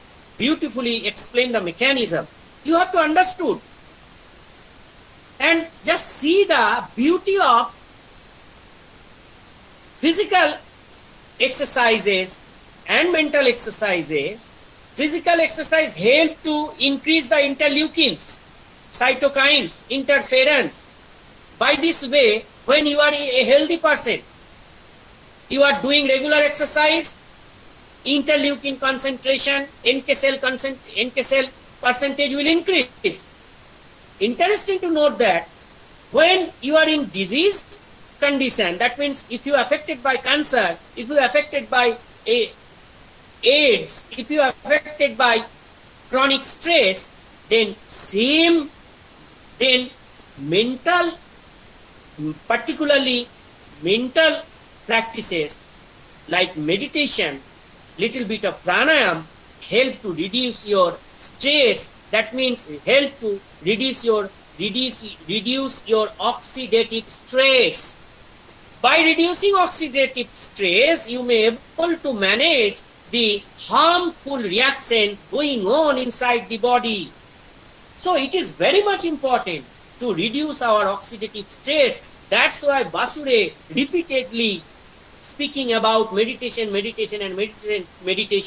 because in this pandemic situation, you cannot stop your anxiousness. It will increase. Depression will come, but you may be able to handle all those things very easily if you practice meditation, if you practice simple breath awareness regularly. That's why Dr. Basure repeatedly speaking about meditation. But I also agreed with him with that. I also suggest you do some aerobic exercise also. Being a exercise personnel and also going through the huge scientific literature, mountaineering throughout the world, clearly we can accept the physical exercise, or better to say exercise, should be the combination of aerobic one and some aerobic activity as well as some mental exercises. Generally, in the field of exercise science, physical exercise means the development of cardiovascular system, means the development of musculoskeletal system, means, yes, aerobic exercise or so-called physical exercise, we may indicate it is important, it is essential to develop your to develop your cardiovascular efficiency, and it helps to build the foundation of mental exercises. Yes, a person with having lower cardiovascular fitness unable to concentrate. I have seen during my teaching, during my training, the person, when physical body itself a burden, these people are unable to concentrate. It is very difficult to them to concentrate on a particular things, even in their breathing process also. So in that respect, we the exercise scientists as well as yoga scientists, we must accept it. The aerobic activity actually create the base on the basis of which we may practice mental exercises in a better way. But if you want to do yoga only, okay, then you do some kriya, asana. That's why it has been said that yoga is a complete one, is a complete regimen, is a complete combination of practices which provide you one way it helps to sympathetic activation, another way it helps to parasympathetic dominance. That and finally it help you to create a balance between sympathetic and parasympathetic activities, between hyper and hypometabolic activities. Next slide, please. Now, Vyama exercise. This is a very known term, you know, but here I would like to mention some do's, don't, which has been prescribed long back by our Ayurveda system in the form of Vyama. What are those things? These are the dinacharya, very important aspect. Whatever we are talking about changes of lifestyle, nothing but dinacharya. That means we have to maintain a daily regimen or routine for our health and wellness. That means we have to maintain the biological clock. We have to maintain our diet pattern. We have to maintain our habit. We have to form our habit. We have to change our lifestyle. These things actually nothing but dinacharya in modern days. In ancient times. Ritucharya, session specific exercise. Today we are concerning about humidity, climatic changes. We have to exercise according to the climate. I am not talking about elite sports person. I am talking about general people. When exercise has been used as a preventive medicine, when we use exercise as a population medicine, in that particular aspect, Ritucharya is very effective. That means when and which session, what type of physical activity you have to do. These things has been explained very well in our literature. Next, model of Vyama. That means what kind of? There are many things has been proposed, like starting from walking, running, and you people will be happy to know that walking has been prescribed for diabetic patient in ancient India. It has been recommended, it has been written in the Ayurvedic literature. For the management of diabetes, walking has been recommended. You know, in Hippocratic medicine also, we have seen for the management of fever, fever is a symptom of many abnormalities, or we may call it is fever simply a symptoms. Initially, Hippocrates also used exercise to treat fever. Later on, through his observation, scientific observation, he understood that exercise is not recommended for all kind of fever, but it has also benefit. It has some benefit, some kind of fever. I am not speaking all those things now. So, very interesting information already available with us, which has been time tested with scientific background. In Ayurvedic literature, we find indication and contraindication of Vyama. What type of Vyama should do and what type of Vyama you should avoid. Just simply I am set few examples. Sushrut and Charaka both were very aware about moderate exercise, not high intensity type of exercise, because when your body exposed to oxidative stress, that means if there is started beginning of the first century, 21st century, from 1970s, in the last century, from 1970s, 80s, a good number of research work came out into that particular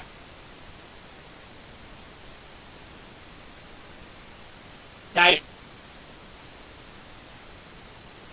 This immunoaxis. Axis particularly say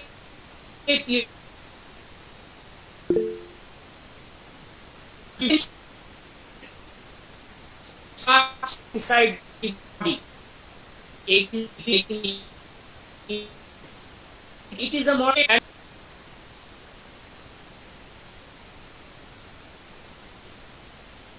the particular axis in my PhD, it was very difficult for me to convince my teacher also, including we both, me and my Guruji or supervisor Professor Somiran Mondal, we are very much aware about the things, but it was very difficult that time to introduce the real fact under the umbrella of this particular axis, that is psychoneuroendocrino-immunology. But now I feel much better condition, mechanism, and I particularly work on this particular mechanism, how you can exercise help to modulate our psychoneuroendocrino-immunological aspect. In this particular mechanism, the key thing is individual psyche. It has been said in yoga and Vyama that individual psyche plays a big role in all kind of diseases. So, if you mental stress, anxiety, depression, even lower personality, then you may more susceptible to the different kind of diseases. Even your mental attitude, all actually very much responsible. So, individual psyche plays a very big role. And what is the remedy? What is individual psyche? How we can able to maintain a better psychical level? These things are very difficult to understand for common people. That's why, my dear friends, we are offering exercise. Do exercise, maintain your psychical balance within the body. What actually this mechanism said, if individual psyche disturbed in any way, simultaneously it will disturb your neural function, endocrine function, and this neural function, that means if you have stress, automatically it will reduce the immunological efficiency inside the body. If you have endocrine abnormality, like if you release excessive cortisol hormone, negative influence your immunity. So, is if you are ready to do this, that's why I am talking about readiness of the individual. That means self-awareness, self-attitude, self-knowledge. Then only you can able to strengthen your psychic level of psychical aspect, mental aspect, neuroendocrino immunological aspects, and somatic aspects also. So with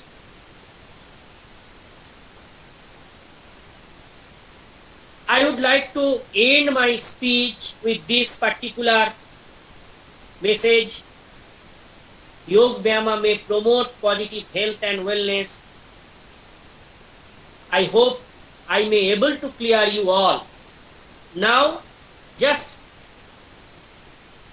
I recommending some exercises which can be done in house itself. One is deep breathing. Someone asked one question in the last session, sir, if there is somebody mentioning one heart disease, his question was, if a heart disease patient is okay to practice pranayam? Yes, dear friend, practice pranayam. It has three phases: Purak, Rechak and Kumbhak. Purak means inhalation, Rechak means exhalation, and Kumbhak means holding your breath. Exclude this Kumbhak part. And even if you are a beginner in the practice of pranayam, in the practice of deep breathing, just simply practice deep breathing in two ways. One is hyperventilation, another one is hypoventilation. What is hyperventilation? Hyperventilation means the speed of breathing will be more. And what is hypoventilation? The speed of inhalation and exhalation will be low. I am demonstrating a rigorous exercise. What actually you did? Frequently you are breathing, inhaling and exhaling. Do this particular practice. It is hyperventilatory type of breathing. And what is hypoventilation? Slow breathing. Inhale slowly. That means if you inhale for 10 seconds, try to exhale for 10 seconds. These two breathing with Anulam Vilam, that means alternate nostril breathing. Somebody also wrote in the chat box, I observed, Nadi Shodhan Pranayam. Yes, technically Nadi Shodhan and Anulam Vilam looks like same, but it has some other difference. But in common people, it is looks like same. Yes, alternate nostril breathing. That means inhale through left nostril. Initially you start inhale through left nostril. Again inhale right nostril. Exhale left nostril. This is the one round of Anulam Vilam. That can 3 times, 4 times in a day. You may practice it, eat after taking meal also. But make it clear, without kumbha, without breath holding. And if you are a regular practitioner, into that, practice with breath holding. But initially, you start without kumbha. Then meditation, I am simply recommending Om meditation. That means simply chant Om. How? Take a deep breath. Om.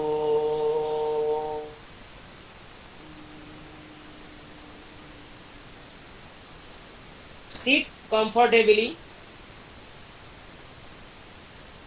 In any posture, you may sit in chair also, even you may do it in any posture, any comfortable posture. First, close your eyes. Try to feel the relaxation, try to relax your physical body. Observe your breathing, how it is going on.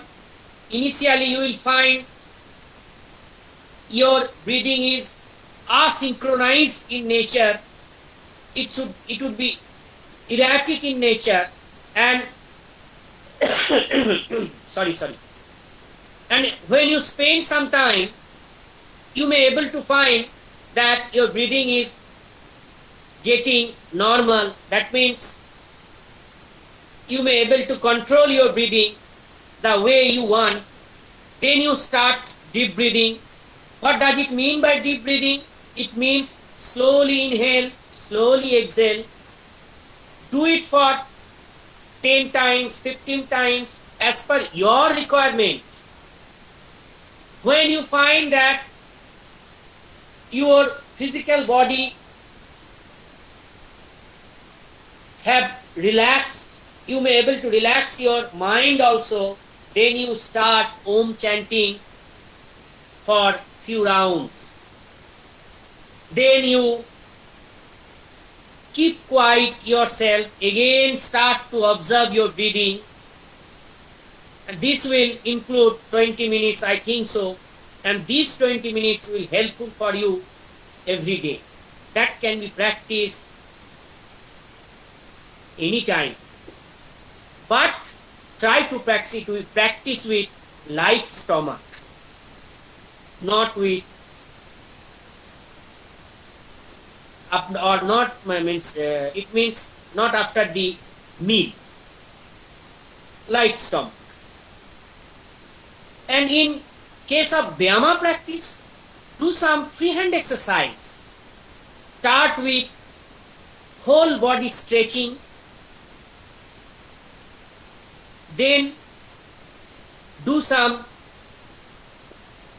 stretching exercise, do some freehand exercise, then you can do some spot jogging, spot rhythmic type of activity like aerobic dance, like any freehand activity with changeover. That means in calisthenics we are doing the same. Suppose one leg hopping, right leg hopping, left leg hopping. So that can be done in the house itself. And if you find time, if you find chance to get out of the house where you may able to maintain the social distancing, then you go for little walking, jogging. Or whoever actually listening this particular or joined in this webinar, they are all know better and somebody know better than me, like Professor Devashish Dey, and because he is very fit person. So many of them are in the platform, my dear students also. So if we now, I am prepare a protocol of Hello, Sridhar sir. within 1 minute I will finish. Within 1 minute. I know. Just do with deep.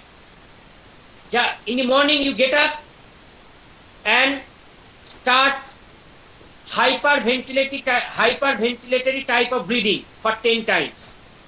Then you go for stretching exercise, whole body stretching. Then you go for little bit of rhythmic freehand exercise, few asana with combination. That means if you're doing forward bending, you have to do backward bending also. Then you go for pranayam practice, and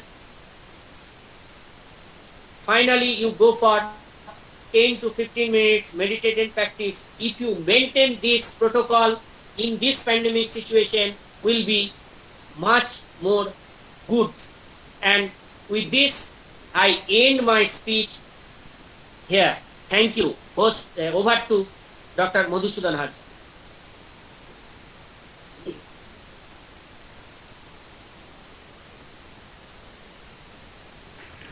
Hello.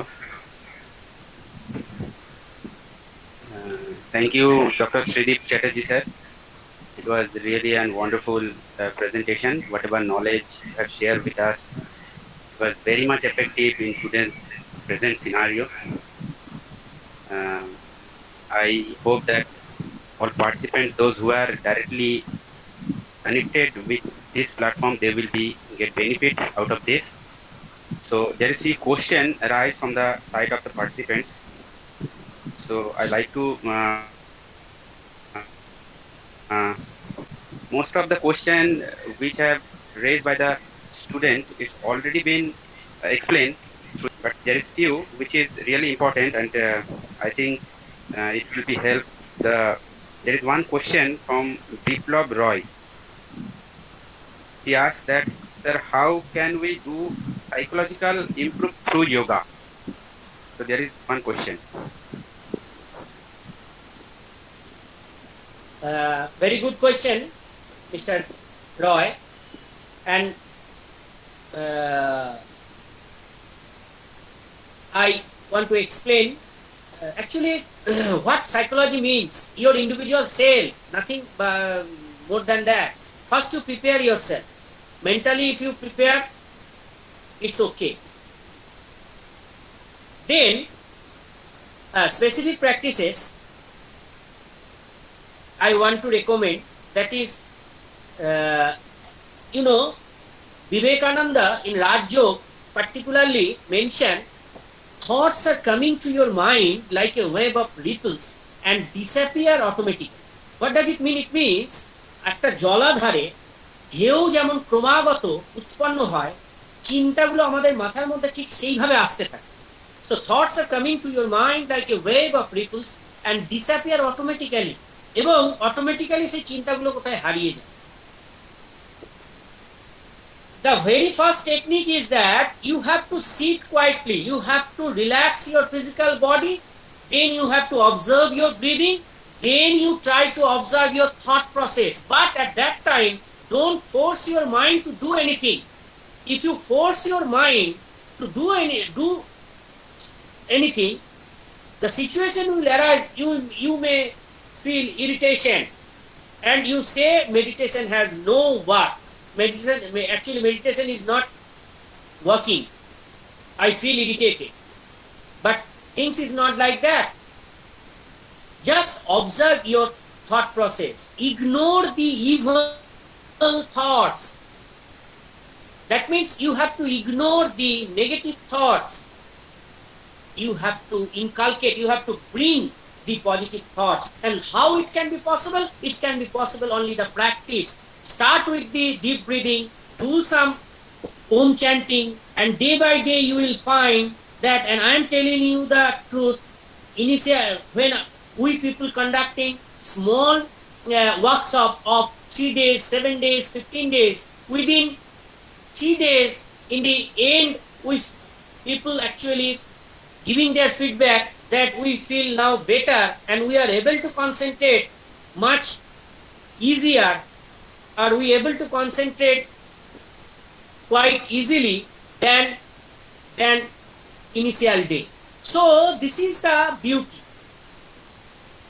So practice makes you perfect, and that practice has been started from itself, from yourself. Thank you.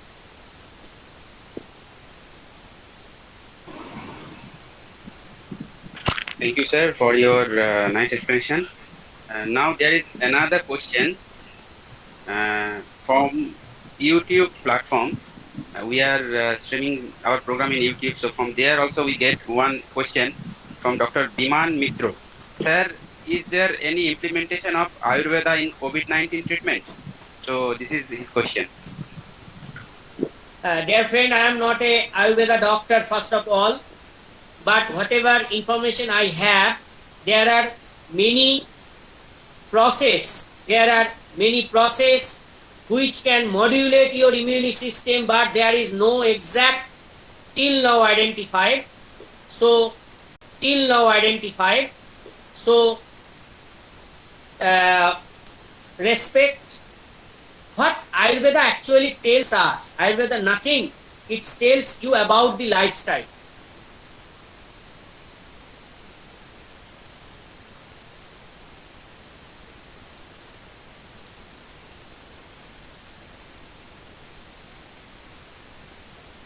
Not the treatment of disease.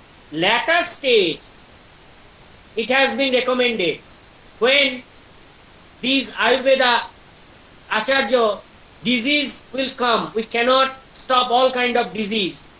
Then they understood the thing, but the percentage of people should be less that time.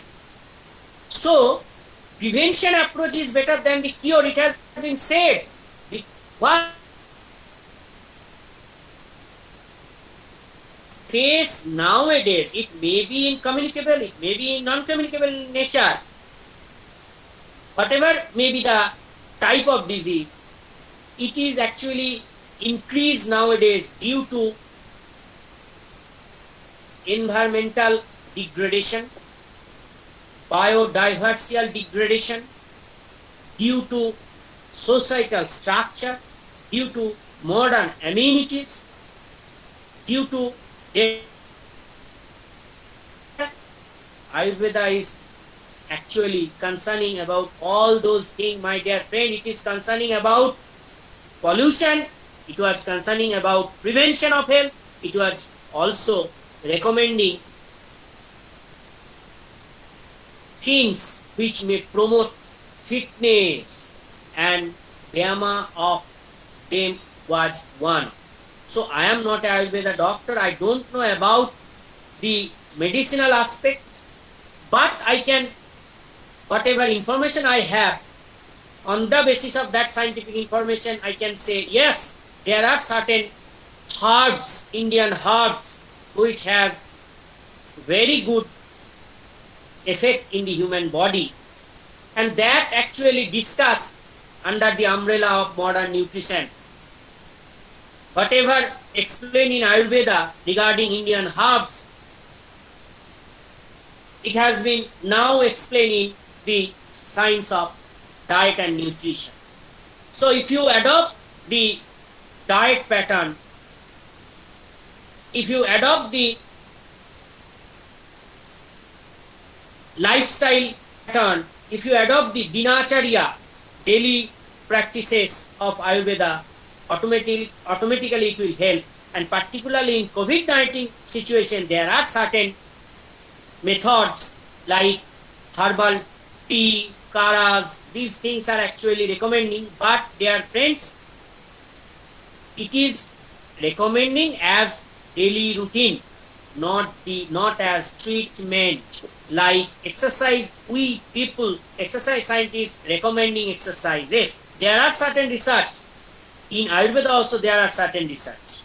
So on the basis of that previous researches, there are certain research on bacteriology, in particular Ayurveda medicines, in particular Ayurveda herbs, and also in Vyama. Both are actually help you to maintain a lifestyle, maintain a daily routine, not about the treatment. Thank you.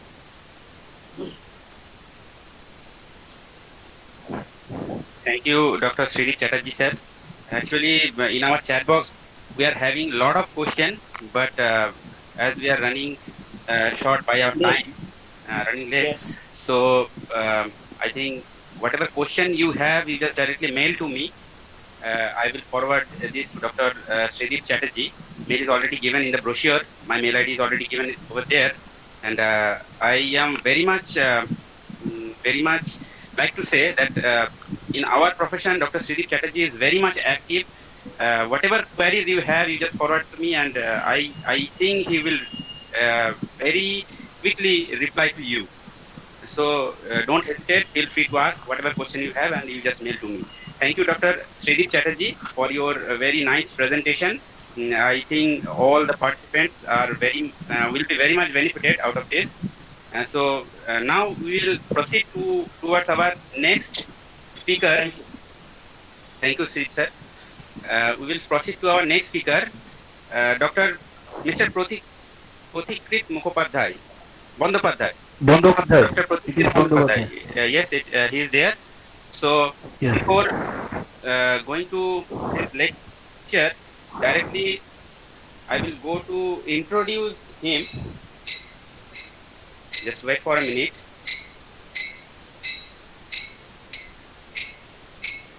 Yes, Dr. Mr. Prothikrit Bandopadhyay, who is working as an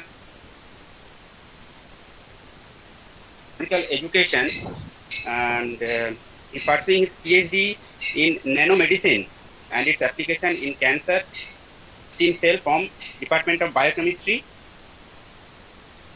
and Biophysics from University of Kalyani, and he is a rank holder of several examination, qualified IISc entrance NET in 2011 and qualified CSIR UGC NET in June 2010, and there is several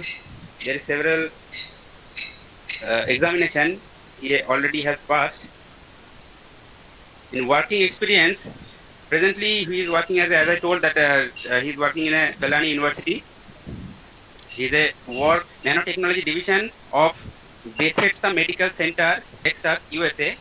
Worked as a research scholar and research school officer in astronomy and astronomical healthcare center of NASA, USA. We got this kind of personality here with us.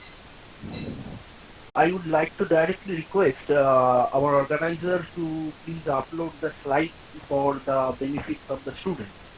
Now, before going into that what is the defense system, we need to understand what are the immunological cells, what are the different types of immunity we have, and what are the interplay, what are the functions that several molecules, several cells are continuously to protect our body from the external type of pathogens, external type of virus. You just call. Am I audible to everyone? Hello, am I audible to everyone? Sound is very low Now it is to some extent. okay. Network issues I get. So basically, if you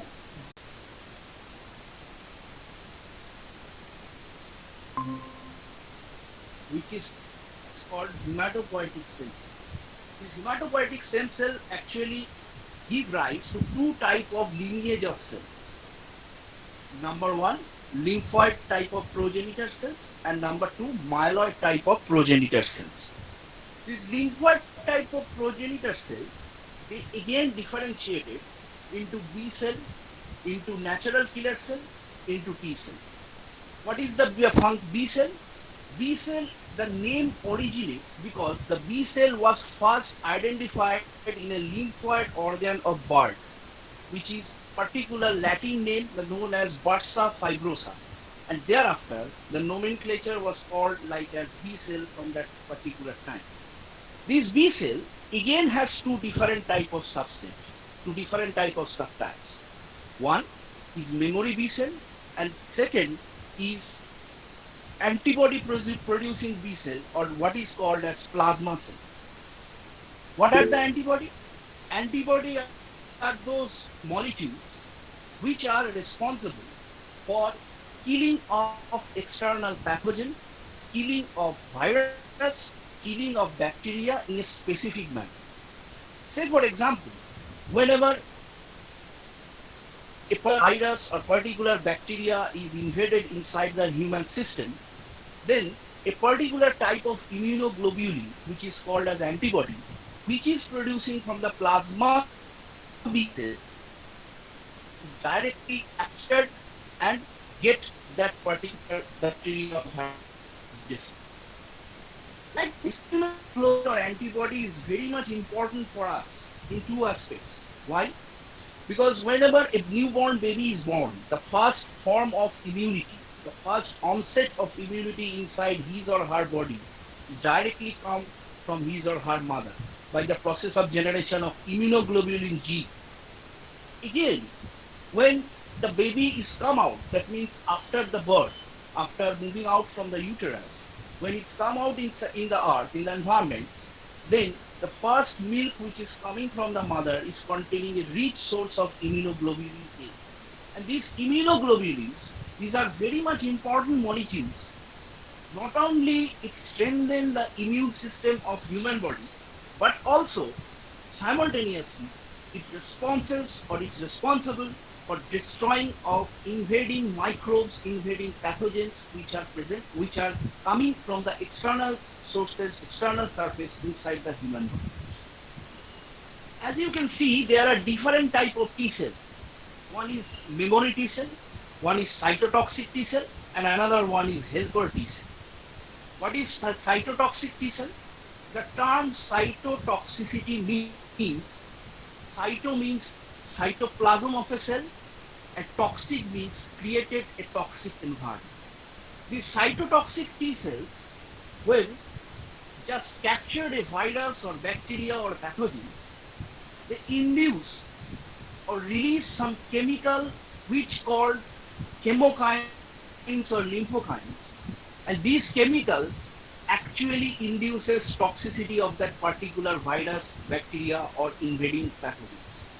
That means whenever invading pathogens are there inside the human body, this cytotoxic T cell just attaches onto it, and by this process of attachment it releases some chemical molecules, and these chemical molecules causes toxicity of that particular virus pathogen which is invading inside the human body. Second one is the helper T cell. What is the function of the helper T cell? The name itself signifies or describes its function. Helper means what? Helper means it helps. It helps to promote something. This helper T cell, you will very much happy to know that this helper T cell is assisting the memory B cell and helps in production of the immunoglobulin from the plasma cell. So as you can see from the session, as you can see from this discussion, that there are several different types of cells, and each of the different immune cells has its own responsibility, has its own functions, and they act consistently and in a synchronized way, in a coordinative way, and that's why they promote or guard or protect our human body from the external invaders or the pathogens. Next, we look on to the myeloid progenitors. There are neutrophils, there are eosinophils, and from the neutrophils and eosinophils, there are another two different type of cells that is called mast cells and basophils. So these neutrophils and eosinophils, whenever you get blood report be tested, sometimes doctor asks you to test your blood. You just observe your eosinophil count got higher, 6% to 7%. That means you are infecting with some of the pathogens, but your immunity system is so strong that not any kind of symptoms are reflecting in your body.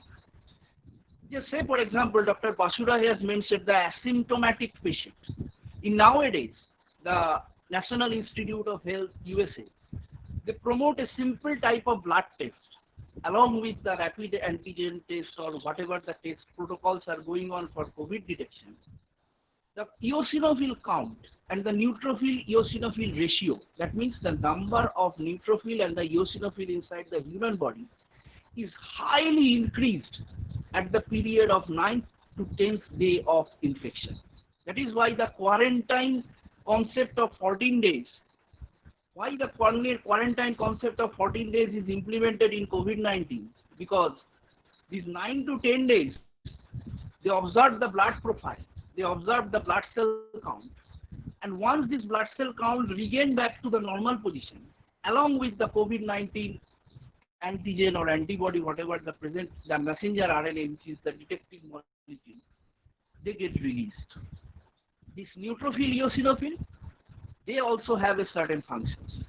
They attach to a particular pathogenic, particular whenever in case of rural areas, oftenly the peoples that get exposed to different types of worms, which is commonly termed in Bengali as screening, because most of the peoples, due to their usual habit, they used to go out in the open field for their toilet, and that's why they have a high chance of contaminating this type of helminthic worm. That means this screening. And this neutrophil eosinophils, they just engulf these pathogens and destroy these particular helminthic worms and protects our body from the invading attacks of this type of pathological things. There is another type of cell which is called the dendritic cell. The dendrite itself implements one, or remember ourselves childhood memory, that whenever you broken something and you are being feared of that you will get scolded from your parents, you just buy a dendrite or Fevikwik from a shop and just get attached to the broken things and get somehow remodeled. These dendritic cells just doing the similar function. That is why the scientists termed this as a dendritic cell. Why? Because these dendritic cells, apart from their functions in destroying pathogens, they perform one of the most important functions, that is the antigen presenting capacity. That's why these dendritic cells are often called as antigen presenting cells. That means you have some people in the classroom, you have some fellow mates in the classroom, you are doing some things which is not acceptable for the teachers, and your fellow mates just inform the teacher that, sir, he is doing that kind of things, and you get scolded from your teacher. So that function is exactly playing by the dendritic cell. It actually search out what are the invading pathogens molecules inside the human body, and just attaches with that particular pathogens and present the same to the cytotoxic T cell, to the natural killer cells. That means they assist the natural killer cell, T cell, to find the enemies, just like the GPS system, just like the drone identifying of the enemy which are in ambush position or which are in the seeking position. They are in a health identification to find out the particular enemy which are not being exposed. So these dendritic cells actually bridges the function of B cell as well as function of the T cell. Next slide please. So the research of exercise immunology. So I think I have made a little bit clear to you that what are the different type of immunological cells which are present in the human body and what are their specific functions. Now, in my second part, I would like to link how the exercise can improve the immune system or immunological system. As rightly mentioned by Dr. Sridip Chatterjee, that immunity system is your inborn system. It is a genetic process. It is a genetic interplay. Yes, you cannot expect a drastic change. That means your immunity is very low. You perform exercise and you will suddenly found that in one day your immunity system is become very much strong and you will be able to fight with most deadly diseases. That not be the case, because scientific research is based on the facts, which is the derivation of the experiment. But still, so far the research has been progressed in the field of exercise immunology. It has been observed that different sets or different bouts of exercise can really aid or can really strengthen the immune system. That's why I chosen the topic that how the immunity system can be boosted by exercise, or the exercise for strengthening the immune system with a holistic approach. If you look onto the research, the exercise immunology progression begins in the 1900 year, where basically some immune cell count, some functional assays were performed. But this shift, that means analysis on some blood cell count and nothing else, is shifting to a more detailed analysis. That means identification of cytotoxic T cell, identification of the number of count of the T helper cell with help of specific chemicals, made only possible after discovery of the flow cytometric machine, which is called the fax machine. The scientists were much more get a clear picture after the 1980s that how the different type of T cells, different type of natural killer cells, what are their fates in different exercises. Now again, this paradigm shift in 1990, where inflammation, cytokines, different type of nutritions, and all these things are complexly interplay in the exercise immunology research. Most of the students, most of the common people are asking, science term is actually described a specificity of different type of genes, different type of proteins, different type of molecules, which are interplaying. That means if a scientist are only focusing on what are the genes involved in the COVID-19, what are the genes involved in the production of the B cell, then he will be called a genomic scientist. If a scientist will only look on to how the metabolic molecules are changing after the exercise or before the exercise or during the exercise, then he will be called as metabolic or metabolomics molecule scientist. Next slide, please. So the major areas of research of is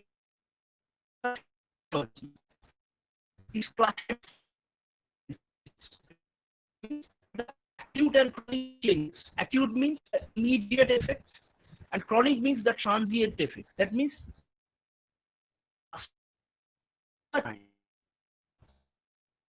clinical can cause how different can improve or promote the clinical manifestation. Third one is the nutritional interactions. As I have described earlier, what type of food should I consume to boost up my immune?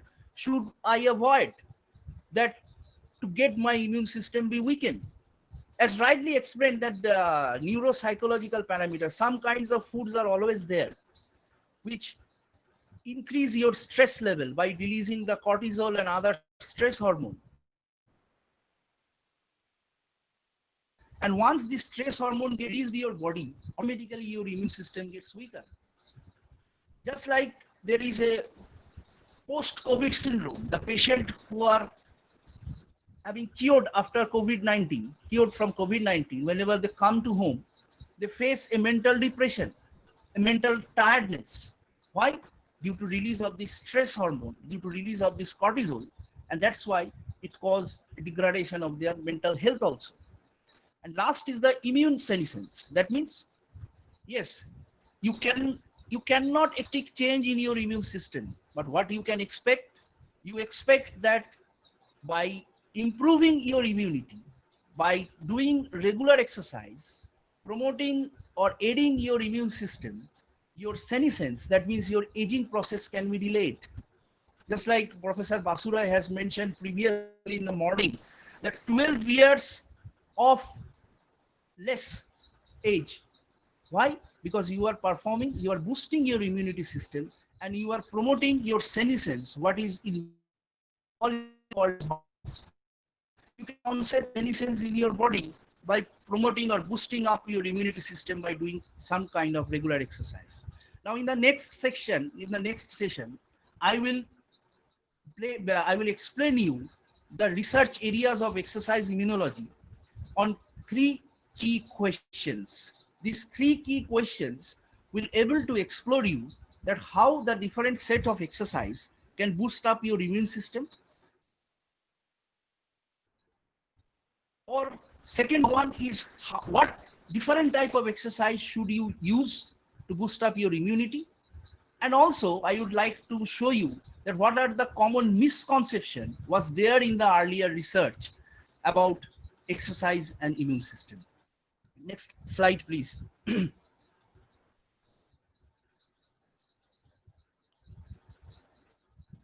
So the key question is the number one. There is open windows. What is open window hypothesis? That I will discuss you later. There are very much misconception because the earlier research in the 90s, earlier research in the 1970, 1960, that if you perform an exercise, if you perform a heavy rigorous exercise or submaximal exercise, you will face a consequence that your immune system gets weakened. Because at that time, the modernized molecular biological technique, modernized biological techniques were not invented, and the data were based on some gross experimental observations. So I will show you next session that what are the common misconceptions that are still in nowadays belief that if I do much more exercise, then my immune system gets weakened. Then I have a greater chance of I will get infection in my upper respiratory tract. I will be get very much cold and cough like these things. But the case in real scenario is absolutely different. Second one, is there any effect of acute and chronic exercise on immune system? Sorry. Yes, that I will discuss. That acute exercise as well as chronic exercise, they do have potentiate or boost your immune system. And the last one is doing regular physical activity and frequent exercise can reduce the risk of chronic disease. What are those chronic disease? Nowadays, we are facing a very much problem of obesity, type 2 diabetes mellitus. You will very much aware or know about the case. Next one, please. So some of the key incidents which are occurring. In 1982, the 2 Ocean Ultra Marathon in Los Angeles Marathon, most of the athletes who are participating in those events have infected with upper respiratory tract infection. What upper respiratory tract infection? That means their upper respiratory tract, that means the organs which are present above and over the lungs, like trachea, like bronchus, bronchioles, these are getting infected with some influengic type of virus. So in that case, people are thinking that if you do exercise, you will have a high chance of being infected with the upper respiratory tract infection. But later on, whenever they found that most of the athletes who are participating in those 2 events, they have already a prehistory of influenza of type of flu, and due to the social gathering that been easily transmitted from one person to another person, this concept has been hammered. The scientists are now remodeling their thinking that yes, this upper respiratory tract information is not true all the case.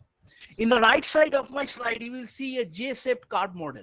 Just observe the horizontal axis, that sedentary, moderate, and heavy exercise.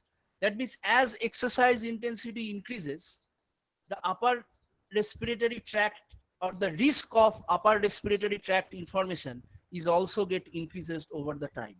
This was the model which was adopted by the scientists in up to 1987, 1986, until the discovery of the flow cytometry machine, which clearly outruled this concept that there is a different set of interplay of the immune system, which is actually protecting the body from this type of infection. Next one, please.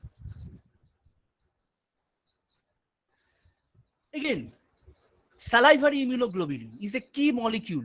That means if you have got any infection, if you have got any dental problem, if you have got any gum problem like gingivitis, like periodontitis, so you have higher increment of immunoglobulin A level. It was observed. Again, I am talking about this section, I am talking about the previous misnomer concept, the concept which is proved false after foundation of new research or new areas of exercise immunology. That immunoglobulin A was reduced to 20% after 2-3 hours of cross-country skiing. Salivary concentration of immunoglobulin even decreased. Hello? Salivary concentration of immunoglobulin get decreased in pre-marathon and as well as post-marathon event. But they overlooking some key things. Mouth infection. The most important thing is the psychological stress, because what mentioned earlier, that even if you are in a psychological stress, your immunoglobulin A level will be increased, because the sympathetic and the parasympathetic nerve, which control this psychological stress, is increase, is causing the release of immunoglobulin A molecule. Even different type of medication, different type of ethnicity, sex differences, they are also a contributing factor which increase the immunoglobulin A molecule. But afterwards, whenever it was observed that with the discovery of the polymerase chain reaction technique or PCR technique, that means the technique which are nowadays used for the COVID-19 detection, flow cytometric machine, they have found that immunoglobulin A is not altered after performance of certain exercise. So what was the open window? The open window was that as much as I do exercise, I will have a high chance of infection. And even those time research supports this type of theory. But when once the new area, new research, new invention comes, it is become found that this was absolutely a flawed concept. Next one, please. So what was the actual scenario? The actual scenario is that whenever you perform some exercise, whenever you do some exercise, a hormone is released, which is adrenergic neuron releasing, hormone is released from the adrenergic nerve, that is called adrenaline hormone, is stimulating some particular type of receptor. Receptors are nothing, it's just like an antenna which catch the signals. There are so many hormones inside our human body, and equal number of receptors are present in our human body. And each of the receptors are specific for the specific hormone. So the adrenergic hormone is stimulating the production of T cells. Just you see in my slide that there I have mentioned CD8 plus T cells. What is CD8 plus T cells? That means CD8 plus T cells is just like a specific molecule which are situated on the surface of the T cells, and it makes different from the CD4 T cells. That means there are two types of T cells. One is CD8 plus T cells and one is CD4 plus T cells. The CD8 plus T cells and natural killer cells, they actually, when increase in number, they perform a very important duty which is called immunosurveillance.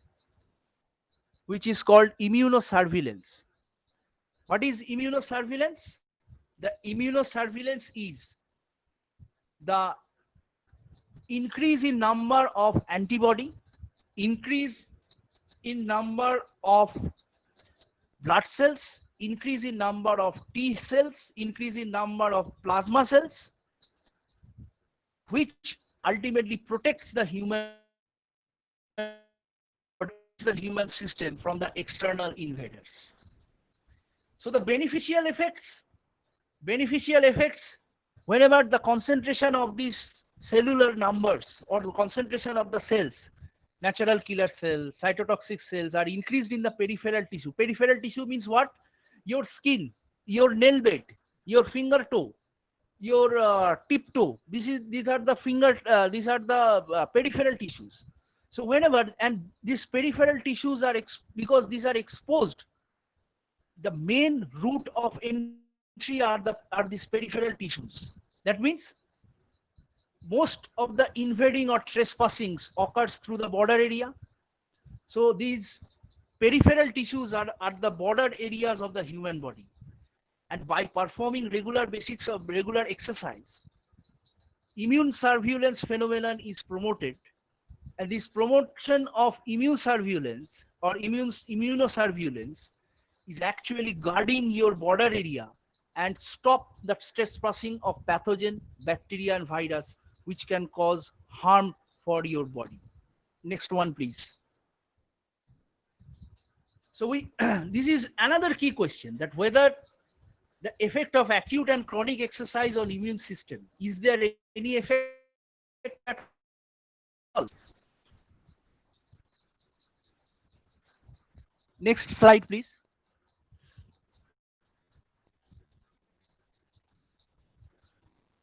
Yes. Beneficial effect.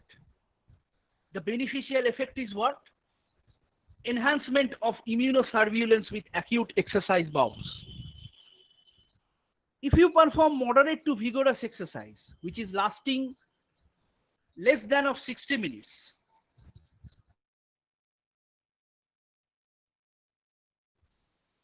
the activity of macrophages, macrophages means what?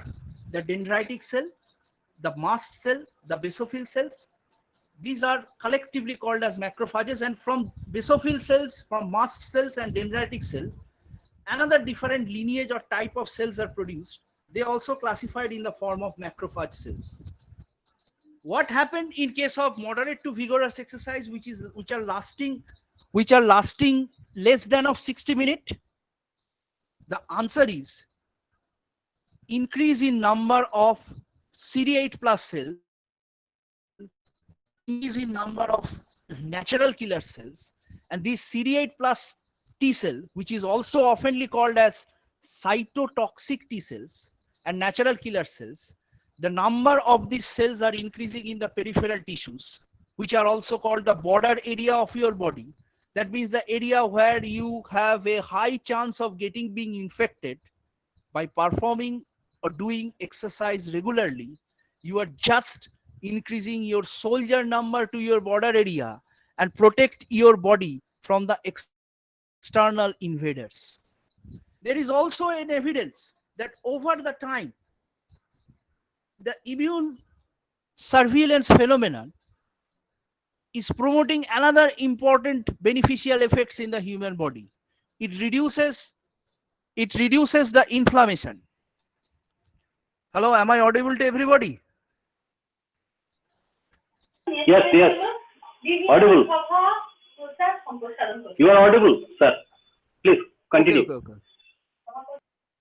Okay.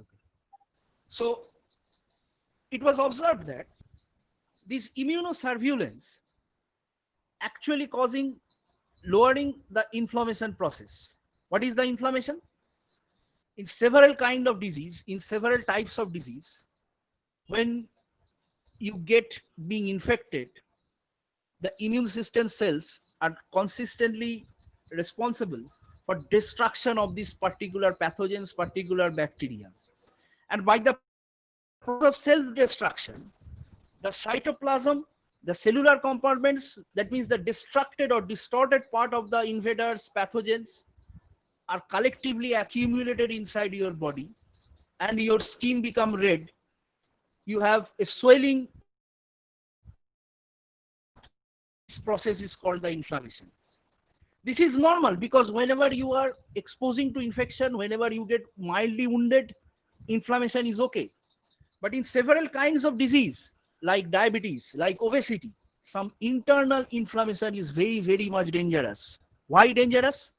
Because if the inflammation occurs inside the blood vessel, inside the artery, inside the vein, then it is actually obstructing the blood flow from heart to the different types of organ. That means the supply line, which is supplying the blood to each and every organ, each and every tissues, that supply line get disturbed because due to inflammation which is occurring inside the physiological system. So it is reported that moderate to vigorous exercise lasting less than 60 minutes can reduce the process of inflammation. That means, obviously, I am talking about the inflammation means what? I'm talking about the inflammation means the inflammation which occurs inside the body. And moderate exercise is causing a small elevation in the interleukin 6. The interleukin 6, the molecule which is told by the doctor, which is told by Professor Dr. Basure, that interleukin 6 is a molecule which actually reduces the inflammation inside the human body. So moderate exercise actually promotes the IL-6 or the IL-6 level, and thereby reduces the risk or reduces the chances of inflammation occurs inside the human body. Even anaerobic type of exercise, short duration, high intensity exercise, it is observed that short duration, high intensity exercise can also decrease the cortisol level. Yes, due to playing, due to match, or due to type of anxiety, there is always an increase in level, or always in some bit of stress are always there in the athlete.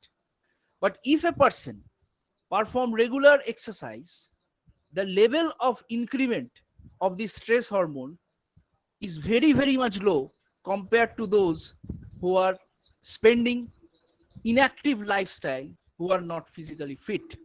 Next one, please. So you will find the differential responses, how the marathon race and the simple walking exercise can alter your immune system function, can improve or boosting your immunity system. So I am not just going into the details. Next one, please. It is just a graphical representation. But what is important? Reduction in the systemic inflammation in physically active and lean individuals. The molecules, the chemical, which are causing inflammation inside the physiological system, like C-reactive protein, interleukin 6, 8, 10, and granulocyte colony stimulating factor. These are the some proteins, these are some molecules, these are some chemicals which often recommended by the doctors to check whether there are any kind of inflammation occurring inside the human body. For all you academicians and all your listeners, I would like to share my common view that most of the cases, whenever arthritis or any kind of systemic inflammation occurs, you will find that in your blood report, the C-reactive protein or the CRP levels get increased. This is the first indication that you have some kind of cardiovascular disease, or maybe diabetic type of disease, maybe obesity, which needs immediate medical attention. Even regular exercise, how it controls this type of inflammation? It controls the inflammatory pathway. It reduces the anti-inflammatory molecules. That means it reduces those molecules which actually causing the level of anti-inflammation. That means I have talking in my previous slide that interleukin 6 and these interleukin molecules are promoting the inflammation, and by doing regular exercise the level of IL-6 has been decreasing.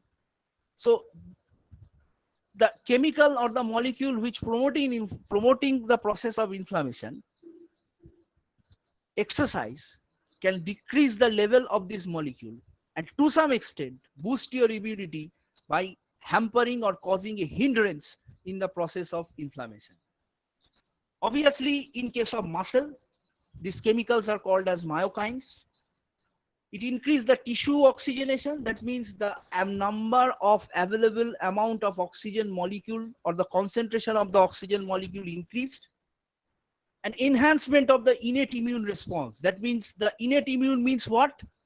The immune response which is naturally occurring inside your body, which is you acquired from your parents. And there is also another type of immune response which is called the vaccination, that is called acquired immune response. I am not going into the details of it because we have a limited amount of time. But yes, it is very much true that if you performed a regular moderate exercise or particularly submaximal aerobic exercise, it really improves your oxygenation capacity and innate immune function. How it improves the innate immune function? By improving the oxygen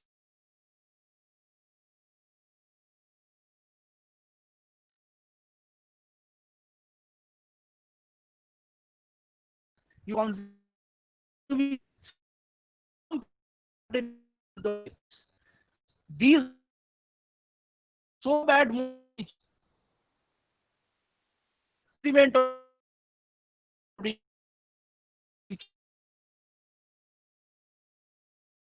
as all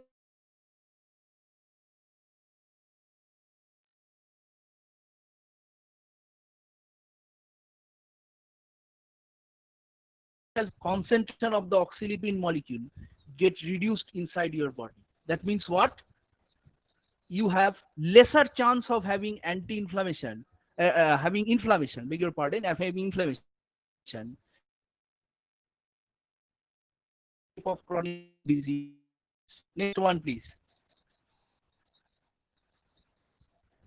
Next slide, please. Yes, regular physical activity and frequent exercise can really reduce the risk of chronic disease. Next one, please. What actually the linkage between the exercise and the chronic disease? If you perform exercise, then the circulation surge of the immunity system get increased. Circulation surge increment means what? Means the number of natural killer cells, number of cytotoxic T cells increases in the peripheral blood. That means again, you are promoting more and more soldiers to your borderline area where you have a high chance of getting being infected. And this increment in the chemical molecule, this increment in the CDs, increment in the cytotoxic cell, natural killer cell, actually promotes the process of anti-inflammation, because these natural killer cell, cytotoxic T cells, they release some chemical molecule, IL-6, IL-8, IL-10, or the tumor necrosis factor.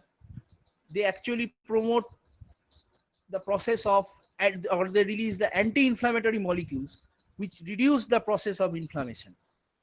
Again, exercise training can downregulate the toll-like receptor 4 protein.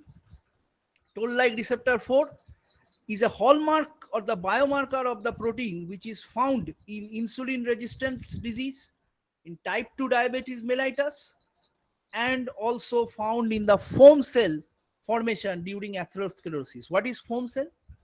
Say for example, you have a pipe through which water will be flowing uninterruptedly if there is no garbage dumping occur inside the pipe.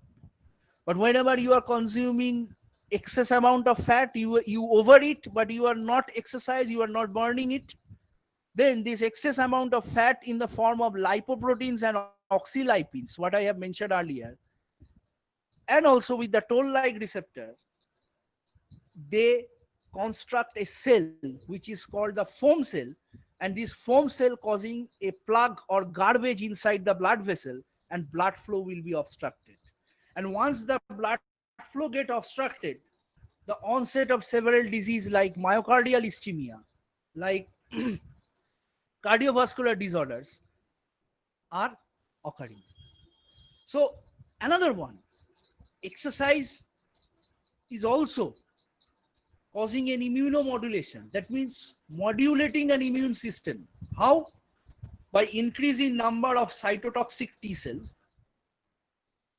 which destroy the specific tumor cells which are forming inside the human body. And even the invaders or the pathogens, they also altered the chemical environment of the cytoplasm inside the cell by generating some ions, some molecules which are called reactive oxygen species, reactive nitrogen species. The research also tells nowadays that if you performing the exercise, this ROS or reactive oxygen species and reactive nitrogen species get reduced. How it reduced? The enzyme which cause reduction or removal of these ROS and RNAs, that means the bad chemicals which are disturbing your body, and the molecules which are responsible for cleaning out of these bad chemicals are increased if you perform exercise regularly. Next one, please. So these are the type of exercise. It is not my speculation. It is the outcome of several literature searching. You can the slide I will left to our organizer, and if you have want to collect, you direct contact to Madhusudan sir for the slide. You can obtain. That's not been a problem. This is the different sets of exercise, and most of the type of literature I have observed that at least 45 minutes of continuous submaximal aerobic exercise can really boost up the immune system. In the left side, you will see that several different scientists are working on this field, that what different kinds of exercise can ultimately boost your immune system. Most of the cases we found that moderate intensity or submaximal type of exercise can really improve the immune system. Next one. So, on conclusion, in this different epidemiological studies, that yes, again, I would like to repeat the same thing, that leading a physically active lifestyle and maintenance of a social distancing or physical distancing, rather, I would say, that wearing a mask, not splitting everywhere, and protect your body or prevent your body from being infected, both from communicable as well as non-communicable disease. Obviously, the term infected is getting appropriate for the communicable disease. But yes, again, physically active lifestyle. You consume moderately, exercise more, and if you promote the fasting, what Professor Dr. Basurai has mentioned, it actually promotes the autophagy of phenomenon inside your body. That means self-destruction of those bad cells or those incapable cells which are not at its fullest capacity. Say, for example, RBC lives in the human circulation for 120 days only. Why? Because RBC has the sole responsibility of carrying oxygen and carbon dioxide in the human body. When the functional capacity of RBC gets reduced, it automatically starts reducing after 90 days, after 95 days, after 110 days. And the body self-destructed itself and regenerate fresh type of RBC in order to maintain a proper physiological condition, which is called the homeostatic condition. And obviously, still, I would like to suggest you that this exercise immunology field is very, very much budding and virgin field. Not so many researches are going on. Most of the research scholars are doing on the traditional approach of fitness, health, wellness. That is okay. But I would like to introduce to you that yes, for the physical education people, for the exercise scientist, for the sports scientist, you can take up this area of domain. Obviously, with a good collaboration of work, you can build a strong fundamental message, and you also inform a scientific community about what the exercise can benefit, what the exercise can boost your immune system in a several mechanistic way. Yes, exercise does not increase the risk of infection at all. But obviously, nowadays the regulatory bodies like IOCs and all these things, they are also thinking about the training load management. They are also thinking about that how this immunological boosting, or what are the key features, what should be the nutritional aspects that I am not discussed here, what should the food should I consume to boost up my immunity, what kind of exercise I can, because I would like to assure you that all the type of exercise which are I have shown you in my previous slide, these are the process of experimentation, randomized control trial. That means যেটাকে আমরা বাংলায় বলি আন্দাজে ঢিল মারা। That means you design something, you implement on a small population group, you may or may not find the result. That means the randomized control trial. That means you hitting with unintentional way or doesn't know what will be the fate. But if we can design a solid exercise protocol and prove scientifically that this exercise protocol can be a very much beneficial for boosting the immunity system, I think you will be the pioneer in this field, and also you will do something good for the society, that spread the message that exercise is really a medicine, can be used as a medicine, which having no side effect. Believe me, in our pharmacological classes, whenever in our physiological, there was a paper of pharmacology, we usually taught that any kind of drug which having no side effect is a useless drug. But nowadays, yoga, exercise, these kind of things, these are can be used as a medicine for alleviation of this condition, which having zero side effect. That's why nowadays they use the term complementary therapy, complementary medicine, alternative medicine, like this term has been coming. So with this, I would like to say that mostly the research in nowadays, they are focusing that acute and moderate exercise, acute exercise of moderate to vigorous intensity can really promote the immune system by increasing the immune surveillance, increasing the number of immune cell in the peripheral blood cells. That means the border area where it has a high chance of getting being infected, and thereby protects your body from the external invaders. Next one, please. So next one, these are my references that I have got. There are so much reference. And always stay safe in the pandemic. I will be happy to accept the questions, which are more welcome.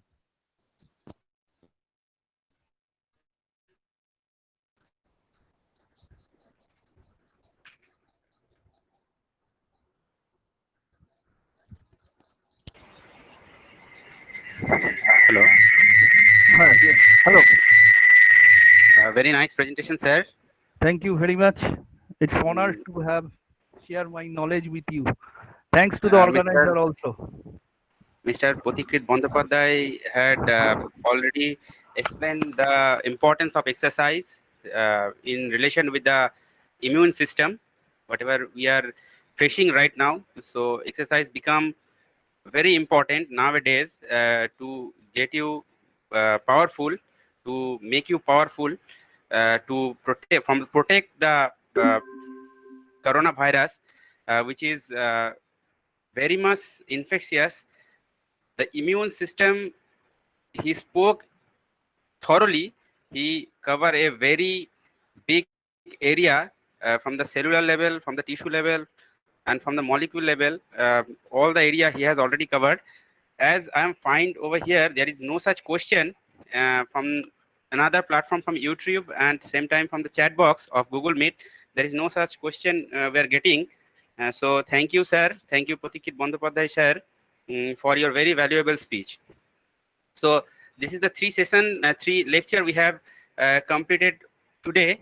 Tomorrow we are having 3 sessions more. So before end of the day, I like to request Dr. Debasis Roy sir from Mugberia Gangadhar Mahavidyalay to say few words about today's program. Hello, am I audible? Yes. Yes, sir. Hello. You are audible. Yes. At the very outset, I would like to extend my heartiest thanks and congratulations on behalf of all the attendees, those who have witnessed this webinar, to the organizer for presenting such a nice, wonderful webinar by which all the general people came to know how we will improve our immune system. And I also extend my heartiest thanks to all 3 speakers. Personally, speaker number 2 and 3, they both are known to me. And according to Pothikrit Bandyopadhyay, he has made a grid in between first and second speaker with his scientific knowledge by which we could understand why we should do exercise. And Dr. Basurai explained very nicely, without any technical knowledge, in a very simple way, how we should have to cope up with this pandemic situation by boosting our immunity. Thanks to all again for giving me the opportunity. On behalf of the listeners, I said something about this. Thank you very much, both all the speakers as well as all the attendants, those who are witnessing this program by their valuable time sparing. Thank you very much. Thank you, sir, for your words. So this is an information for the participants that tomorrow we are about to start our program at the same time, which is 8:45. So tomorrow we will have with us Dr. Supriya Mondol. He will talk on the topic different perspective of physical activity for positive health, and the resource person Mr. Rahul Dev, who will talk about the exercise and training for general and specific fitness, and Dr. Avdesh Kumar Sirotria, who will talk about physical activity for good mental health. So tomorrow I wish that everybody will join with us, and this is for your information. So many are writing in our chat box that about the feedback form. So after the end of tomorrow's session, we will provide the feedback form through your mail. So don't worry about that. We will give it to your email. So if you have any kind of queries, you directly mail to me. Mail ID is already given to the brochure. So just feel free to ask any kind of queries you have. So for that, now I like to request Dr. Amit De, please end up this today's session. Okay, fine. And I would like to thank all of you, the resource persons especially, and participants who have a patient listens. And with this, I am concluding the today's webinar. Thank you, Okay. sir. See you tomorrow. See you tomorrow morning. Okay, Bye. thank you, sir. See you all. See you tomorrow.